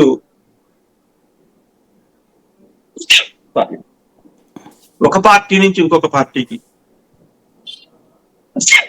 ఈ పార్టీ నుంచి ఆ పార్టీకి నాయకులు వలసలు పోతున్నారు. ఈ వలసలు పోతున్నటువంటి సందర్భంలో నిన్నటి దాకా ఈ పార్టీ నాయకుడిని పొగిడినటువంటి ఆ నాయకులు, వలస వచ్చినటువంటి నాయకులు రాత్రికి రాత్రే పార్టీ మారి నిన్నటి దాకా ఏ పార్టీలో ఉన్నాడో ఆ పార్టీ నాయకుడిని తీవ్రమైనటువంటి విమర్శలు గుప్పిస్తున్నటువంటిది మనం చూస్తున్నాం. ఇదే క్రమంలో ఈ పాత్రలోకి ఇప్పుడు మన ప్రశాంత్ కిషోర్ పరకాయ ప్రవేశం చేసినట్టుగా అనిపిస్తుంది. కారణం ఏంటంటే ఒక 2 నెలల కాలంలో ప్రశాంత్ కిషోర్ 2 సందర్భాల్లో ఆంధ్రప్రదేశ్ రాజకీయాల మీద స్పందించాడు. ఒకటైతే ఐ థింక్ నాకు గుర్తున్నంత వరకు డిసెంబర్ 21, 22 ఆ తారీఖులలో అతను ప్రత్యేకమైనటువంటి ఫ్లైట్ లో విజయవాడ వచ్చి చంద్రబాబు నాయుడు కలిసిన నేపథ్యంలో ఒక కామెంట్ చేశాడు. మళ్ళీ సరిగా 2 నెలల తర్వాత హైదరాబాద్ లో ఒక హోటల్లో ఒక మీడియాకు సంబంధించినటువంటి దాంట్లో ఒక రకమైనటువంటి కామెంట్ చేశాడు. అయితే మొదటి కామెంట్ మనం చూసినట్లయితే అతను ఏమన్నాడంటే, నన్ను ప్రత్యేకంగా పిలిపించినటువంటి మాట వాస్తవమే, కానీ ఇప్పుడున్నటువంటి పరిస్థితుల్లో నేను చంద్రబాబు నాయుడుకి పనిచేయలేను అని చెప్తూనే అక్కడ కూడా ఇంకొక కాంట్రవర్సీ స్టేట్మెంట్ ఏమి ఇచ్చాడంటే, ప్రభుత్వాలు అనేటువంటివి సంపద సృష్టించాలి, అట్లా ప్రభుత్వాలు సంపద సృష్టించినప్పుడు మాత్రమే ప్రజల యొక్క బాగోగులు అనేటువంటిది బాగుంటాయి, వాళ్ళకు మేలు జరిగిన వాడైతే అంటూనే ఇంకొక మాట ఏమన్నాడంటే, అట్లా సంపద సృష్టించినప్పుడు మాత్రమే ఓట్ల కోసం వాళ్ళు మీటర్లు నొక్కేటువంటి ఆస్కారం కూడా ఉంటుంది, డబ్బులు ప్రజలకు పంపిణీ చేయడానికి కూడా ఆస్కారం ఉంటుందని ఆ రోజు కూడా ఒక 2 కాంట్రవర్సీ స్టేట్మెంట్స్ ఇచ్చాడు. ప్లస్ దాంట్లోనే భాగంగా ఏమన్నాడంటే, జగన్మోహన్ రెడ్డి చాలా బలంగా ఉన్నాడు, ఇప్పుడు నేను చంద్రబాబు నాయుడు చేయలేదని చెప్పాను అని చెప్పాడు. కానీ 2 నెలల తర్వాత నిన్నటి వరకు వచ్చే వరకు ఏం చేశాడంటే, మనం చూస్తున్నటువంటిది ఈ రోజు మన చర్చాంశం, చంద్రబాబు దాదాపు సుమారుగా చాలా దారుణంగా జగన్మోహన్ రెడ్డి ఓడిపోతున్నాడు అని చెప్పేసి స్టేట్మెంట్ ఇచ్చాడు. అంటే రాజకీయ నాయకులు రాత్రి ఒక పార్టీలో ఉండి ఒక పార్టీ వ్యక్తిని విమర్శించి, అధినేతను విమర్శించి, ఆ పార్టీ విధానాలని విమర్శించి, తెల్లవారు ఇంకో పార్టీలోకి మారి ఈ పార్టీ విధానాలని, ఈ పార్టీ నాయకుల్ని ఎట్లయితే ప్రశంసిస్తున్నారో, ఒక పొలిటికల్ ఎనలిస్ట్ అనబడేటువంటి ప్రశాంత్ కిషోర్ కూడా ఒక దాదాపు ఒక 10 సంవత్సరాలు రాజకీయ నాయకులతో సహవాసం చేయటం వల్ల, అంటే మనం ఏమంటామంటే 6 నెలలు సహవాసం చేస్తే వారు వీరవుతాం అని అంటాం జనరల్ గా మనకు ఉండేటువంటి ఒక నానుడి. ఇతను కూడా అలవాట్లు వచ్చాయేమో అని చెప్పేసి మనకు అనిపిస్తుంది. అంటే కేవలం 2 నెలల సమయంలో వైఎస్ఆర్సీపీ గ్రాఫ్ డ్రాస్టిక్ గా పడిపోయేటువంటి ఆస్కారం ఏం కనబడుతుందో అక్కడ. వీళ్ళు ఈ యొక్క జనసేన వాళ్ళు వైఎస్ఆర్సీపీ చేసినటువంటి పనులు ఏంటంతా ఈ 2 నెలల కాలంలో అంత ప్రజా వ్యతిరేక కార్యక్రమాలు ఏమున్నాయి. ఇదే సమయంలో ఈ ఇద్దరు పార్టీలకు సంబంధించినటువంటి నాయకులు కానివ్వండి, ఈ కూటమి కానివ్వండి, ప్రజల్ని అంతకంటే ఎక్కువగా ఆకర్షించేటువంటి విధానాలు కానీ వాళ్ళ ఎజెండా కానీ ఏం ప్రకటించాయి అంటే దీని మీద చర్చ జరగకుండా దురదృష్టవశాత్తు ఏమైతుందంటే, మన తెలుగు మీడియాలో ముఖ్యంగా వార్తగా రావట్లేదు. ఇప్పుడు నిన్న ప్రశాంత్ కిషోర్ మాట్లాడగానే నేను ఆ పేర్లు కూడా మీడియా ఆంధ్రజ్యోతి, ఈనాడులో ఒక రకమైనటువంటి బ్యాన్ రాయటము, ఒక రకమైనటువంటి హెడ్డింగ్, ఒక రకమైనటువంటి వార్త వచ్చింది. సాక్షికి వచ్చే వరకులా ఇంకొక రకమైనటువంటి వార్త, ఇంకొక రకమైనటువంటి బ్యాడ్ హైటిక్. ఇప్పుడు వైఎస్ఆర్సీపీకి సంబంధించినటువంటి నాయకులందరూ ప్రశాంత్ కిషోర్ ని, అతను సక్సెస్ రేట్ గురించి మాట్లాడుతున్నారు. సహజంగా ప్రశాంత్ కిషోర్ కి మనం ఈ 10 సంవత్సరాల్లో చూసినట్లయితే ఒక 60-65% సక్సెస్ రేట్ ఉంది అనేటువంటిది మనం అంగీకరించాల్సినటువంటి వాస్తవం. రీసెంట్లీ అతను ఫెయిల్యూర్ ఏంటంటే తెలంగాణకు సంబంధించినంత వరకు. అంటే వీళ్ళు కూడా ఈ పొలిటికల్ కన్సల్టెంట్ అనేటువంటి వాళ్ళు కూడా ఒక నిబద్ధత కలిగి కానీ, లేకపోతే ఒక మాట మీద నిలబడకుండా పొలిటికల్ లీడర్లుగా ఎందుకు మాట్లాడుతున్నారు, అసలు ఆ పరిస్థితి ఎందుకు వచ్చింది అంటే, మళ్ళీ దీనికి మూలం రాజకీయాలు, రాజకీయ నాయకులు, రాజకీయ సంస్కరణ రావాల్సినటువంటి అవసరం. అంటే వీళ్ళు ఇట్లా మాట్లాడటం వల్ల ఏమవుతుందంటే ఆ 2 రాజకీయ పార్టీల మధ్య ఇంకొంచెం వైరుధ్యం పెరుగుతుంది, భావావేశాలు పెరుగుతాయి, మాటల యుద్ధం పెరుగుతుంది. అంతకు మించి దీని ద్వారా ప్రత్యేకంగా ప్రజలకు అనగూడేటువంటి ఉపయోగం అయితే ఏం లేదు అనేటువంటిది నా అభిప్రాయం. రైట్. మొత్తం మీద ఇద్దరు వైపు నుంచి పబ్లిసిటీ పొందుతున్నారు. ఒకసారి ఒకళ్ళకి గుడ్డు, ఇంకొకళ్ళకి గుడ్డు టోటల్ గా. రైట్. ఇక పీకే అంశం పక్కన పెడితే మరో ప్రధానమైనటువంటి Bharatiya Janata party list final చేసి పంపించింది. అయితే అక్కడ చర్చలకు సంబంధించి 3 స్టేట్మెంట్లు, ఒక కన్ఫ్యూజన్. సీఎం రమేష్, విష్ణుకుమార్ రాజు వచ్చేటప్పటికి పొత్తులకి సంబంధించినంత వరకు చర్చ జరిగింది, పొత్తుంటే ఏ సీట్లు, పొత్తు లేకపోతే ఏ సీట్లు అన్న చర్చ జరిగింది అని చెప్పారు. అదే రోజున శివనారాయణ అని వాళ్ళ పార్టీ జనరల్ సెక్రటరీ వచ్చి పొత్తుల గురించి ఎట్లాంటి చర్చ లేదు, 175 స్థానాలకి ఒక లిస్టును ఫైనల్ చేస్తున్నాం, 25 స్థానాలకి ఒక లిస్టును ఫైనల్ చేస్తున్నాం అంటే ఇదే అసలైనటువంటి సందిగ్ధత. ఏం జరుగుతుంది రవికిరణ్ గారు? సాయి గారు, ఇప్పుడు గత 2 మాసాలుగా మన డిబేట్ లో నేను చాలా స్పష్టంగా చెప్తున్నాను, పొత్తుల విషయం మా రాష్ట్ర అధ్యక్షులు వారు మాజీ కేంద్ర మంత్రి పురంధేశ్వర్ గారు కూడా చాలా సందర్భాల్లో నిన్న కూడా చెప్పింది, పొత్తుల విషయంలో మా కేంద్ర నాయకత్వం తుది నిర్ణయం తీసుకుంటది. అదే జనవరి మాసంలో మీ గతంలో కూడా చెప్పాను, పదాధికారుల సమావేశం తర్వాత అయితే ఆంధ్రాలో ఒకసారి, కేంద్రంలో మరొకసారి బీజేపీ సర్కార్ రావాలి, డబుల్ ఇంజిన్ సర్కార్ రావాలని మేము తీర్మానం చేశాం. ఆ సందర్భంలోనే మనం క్యాండిడేట్స్ కూడా తొందరగా ఫైనలైజ్ చేసుకోవాలని చెప్పి అనుకున్నాం. అందుకనే దాని తర్వాత పరిణామాలు కూడా మీకు చెప్పడం జరిగింది. 3 మెంబర్ కమిటీ, 3 సభ్యులతో కమిటీ వేసుకుని జిల్లాల వారీగా వెళ్ళి ఆశావాహులు ఏదైతే అసెంబ్లీలో పోటీ చేస్తారని ఆశావాహులు, పార్లమెంట్ ఎవరు ఆశావాహులు లిస్ట్ కూడా తీసుకున్నాం. సో అది మొత్తం జిల్లాల వారికి క్రోడీకరించి, అది కాక మేము తీసుకుంది కాక రాష్ట్ర నాయకత్వానికి, కేంద్ర నాయకత్వానికి వివిధ ఆశావాహులు కూడా అప్రోచ్ అయి ఉన్నారు. సో అన్ని లిస్టులు మొత్తం క్రోడీకరించి నిన్న మొన్న మా రాష్ట్ర కార్యాలయంలో ప్రతి జిల్లా నుంచి ఉన్నటువంటి జిల్లా అధ్యక్షులు అలా 3 పిలిచి ఆ యొక్క జాబితా మీద వడపోత కార్యక్రమం చేసి దాంట్లో టాప్ 3 అక్కడ ఉన్న సామాజిక సమీకరణాలు ఏంటి, ఇప్పుడు ఆల్రెడీ కొన్ని పార్టీలు అనౌన్స్ చేస్తున్నారు కాబట్టి ఏ సామాజిక వర్గాలు అనౌన్స్ చేశారు, సో అక్కడ ఉన్నటువంటి సామాజిక వర్గ ఈక్వేషన్స్ ఏంటి, ఎవరైతే బాగుంటుంది, మనకి స్ట్రెంగ్త్ ఉన్న ఏరియాలు ఏంటి అన్న దాని మీద కూలంకషంగా చర్చించి ఒక జాబితాని అయితే సిద్ధం చేశారు. పార్లమెంట్, అసెంబ్లీ వారికి జాబితా సిద్ధం చేశారు. ఆ జాబితాని కేంద్ర పార్టీకి ఇవాళ రేపట్లో పంపిస్తారు. దీని తగ్గట్టు ఇవాళ కూడా రాష్ట్ర కార్యాలయంలో మేనిఫెస్టో కమిటీ కూడా 2వ సారి భేటీ అయ్యారు. ఏ రకమైన మేనిఫెస్టో ఉంటే బాగుంటుంది, మిడిల్ క్లాస్ కి ఏ రకంగా చేయాలి, ఏ రకమైన చేస్తే బాగుంటుంది, ప్రజల యొక్క ఆకాంక్షలు ఏంటని దాని మీద చర్చ జరుగుతుంది. సో మేము చాలా స్పష్టంగా ఉన్నాం సాయి గారు, అక్కడ నిన్న మొన్న జరిగినది ఎక్కడ పొత్తు చర్చ లేదు, పొత్తుల విషయం చర్చించే పరిస్థితి కూడా మా చేతుల్లో అయితే లేదు, అది కేంద్ర నాయకత్వం చూసుకుంటది. సో పొత్తుల మీద గతంలో చెప్పేసారు, అయిపోయింది. ఒక మెజారిటీ నాయకులు కార్యకర్తలు అయితే ఇండివిజువల్ గా వెళ్దానే ఉన్నారు, అది నిర్ణయం ఫైనల్ గా కేంద్ర నాయకత్వం మీద వదిలేసాం, ఏ జాతీయ ప్రయోజనాలు చూస్తే ఏ నిర్ణయం తీసుకోమని. సో మా యొక్క విధానం అయితే ఈ రోజు వరకు నిన్న మొన్న చేసిన చర్చలు కావచ్చు, పూర్తి సారాంశం మొత్తం అన్ని నియోజకవర్గాలు, అన్ని పార్లమెంట్ కి జాబితా రెడీ చేసుకున్నాం, ఆశావాహులు లిస్ట్ రెడీ చేసుకున్నాం, ఇది కేంద్ర నాయకత్వం పంపించాం. వారు తగు సమయంలో తగిన నిర్ణయం తీసుకుని ఆ యొక్క ప్రకటన ఆల్రెడీ ఒక జాబితా 195 మెంబర్స్ తో కేంద్ర నాయకత్వం, కేంద్ర ఎన్నికల భారతీయ జనతా పార్టీ కేంద్ర ఎన్నికల కమిటీ అయితే ఒక జాబితా ఆల్రెడీ రిలీజ్ చేసేసింది. సో ఆ ప్రక్రియలో ఉన్నారు కాబట్టి ఆ కమిటీకి ఇది వెళ్తాయి, వాళ్ళ నిర్ణయం తీసుకొని ప్రకటిస్తారు ఫైనల్ గా సాయి గారు. అంటే ఈ చర్చలో ఇట్లాగా పొత్తు అయితే ఏమవుతుంది, పొత్తు కాకపోతే ఏ జిల్లాలో ఏ నియోజకవర్గాలు పోటీ చేయాలని ఏమైనా చర్చ జరిగిందా? అబ్బాయి అటువంటిది ఏం లేదండి. అసలు పొత్తు అయితే ఏంటి, అవ్వపోతే ఏంటి అన్న చర్చే లేదు, అసలు అటువంటి చర్చ లేదు. డెఫినెట్ గా ఇది మా రాష్ట్ర అధ్యక్షులు వారు కూడా నిన్న ప్రెస్ తో మాట్లాడుతూ పురంధేశ్వర్ గారు దాని మీద స్పష్టత ఇచ్చారు. పొత్తుల విషయం ఎటువంటి చర్చ చేయలేదు, కేవలం 3 సభ్యులు ఫైనలైజ్ చేసి చర్చ మాత్రమే చేయడం జరిగిందన్నారు. నేను కూడా వివిధ జిల్లా అధ్యక్షులతో కూడా మాట్లాడినప్పుడు కూడా నాకు వచ్చినటువంటి అదే. సో పొత్తుల విషయంలో అయితే ఎటువంటి చర్చ లేదు, అలా మేము చేయలేదు కూడా, అది కేంద్ర నాయకత్వం తీసుకోవాలి ఫైనల్. ఒకవేళ పొత్తు నిర్ణయం తీసుకున్నారనుకోండి కేంద్ర నాయకత్వం, ఇప్పుడు వెళ్ళిన జాబితాలో నుంచి ఏది బెస్ట్ అనేది ఫైనలైజ్ చేస్తారు. ఒక పొత్తు లేదనుకోండి ఫైనల్ గా ఈ లిస్ట్ రిలీజ్ చేస్తారు, దానిలో సెలెక్ట్ చేసి ఏదైతే బాగున్నారని సెలెక్ట్ చేస్తే ఆ లిస్ట్ రిలీజ్ చేస్తారు. అంతేగాని ఇక్కడైతే అటువంటి చర్చ.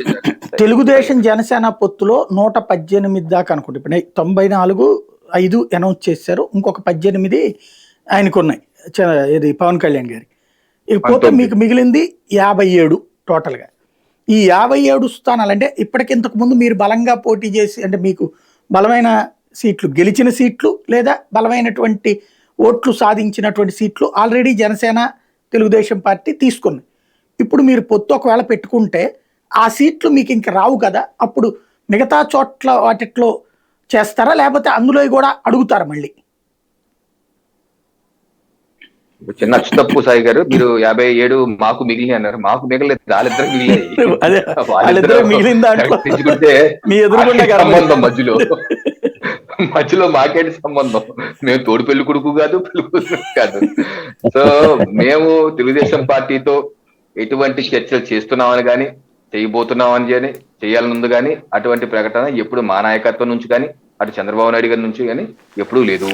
మా యొక్క చర్చల్లో మా యొక్క మిత్రపక్షం ఎన్డీఏలో భాగస్వామైనటువంటి జనసేన ఈ రోజు వాళ్ళ జాబితా ప్రకటించుకున్నారు. దాని మీద తుది నిర్ణయం కేంద్ర నాయకత్వం తీసుకోవాలి. సో అది నేను అధికార ప్రతినిధిగా లేకపోతే రాష్ట్ర అధ్యక్షులుగా అబ్బాయి జనసేన ఎన్డీఏ లేదని మేమైతే అనలేము. మా యొక్క డైరెక్షన్ రావాల్సింది కేంద్ర నాయకత్వం నుంచి. లేదు ఆయన ఇలా వెళ్ళిపోయారు కాబట్టి మనకి ఎన్డీఏలో భాగం కాదు, మనం ముందుకు వెళ్ళిపోతాం అన్నారు కేంద్ర నాయకత్వం, అలాగే ముందుకు వెళ్ళిపోతాం. తెలుగుదేశం పార్టీతో మాకు ఎటువంటి అయితే చర్చలు అయితే ఈ రోజు వరకు లేవు సాయి గారు. రైట్, అసలు చర్చలు ఏం జరగట్లేదా ఇంటర్నల్ గా? అబ్బే మాకైతే తెలుగుదేశం పార్టీ అసలు ఎన్డీఏలో భాగస్వామి కాదు, వాళ్ళతో ఎటువంటి చర్చలు, ఇది సీటు పంపకాలు ఇటువంటి చర్చలు అయితే ఏమి లేవు. అసలు పొత్తు గురించి కూడా చర్చలు ఏం జరగట్లేదా? ఎవరితో? టీడీపీతోనా?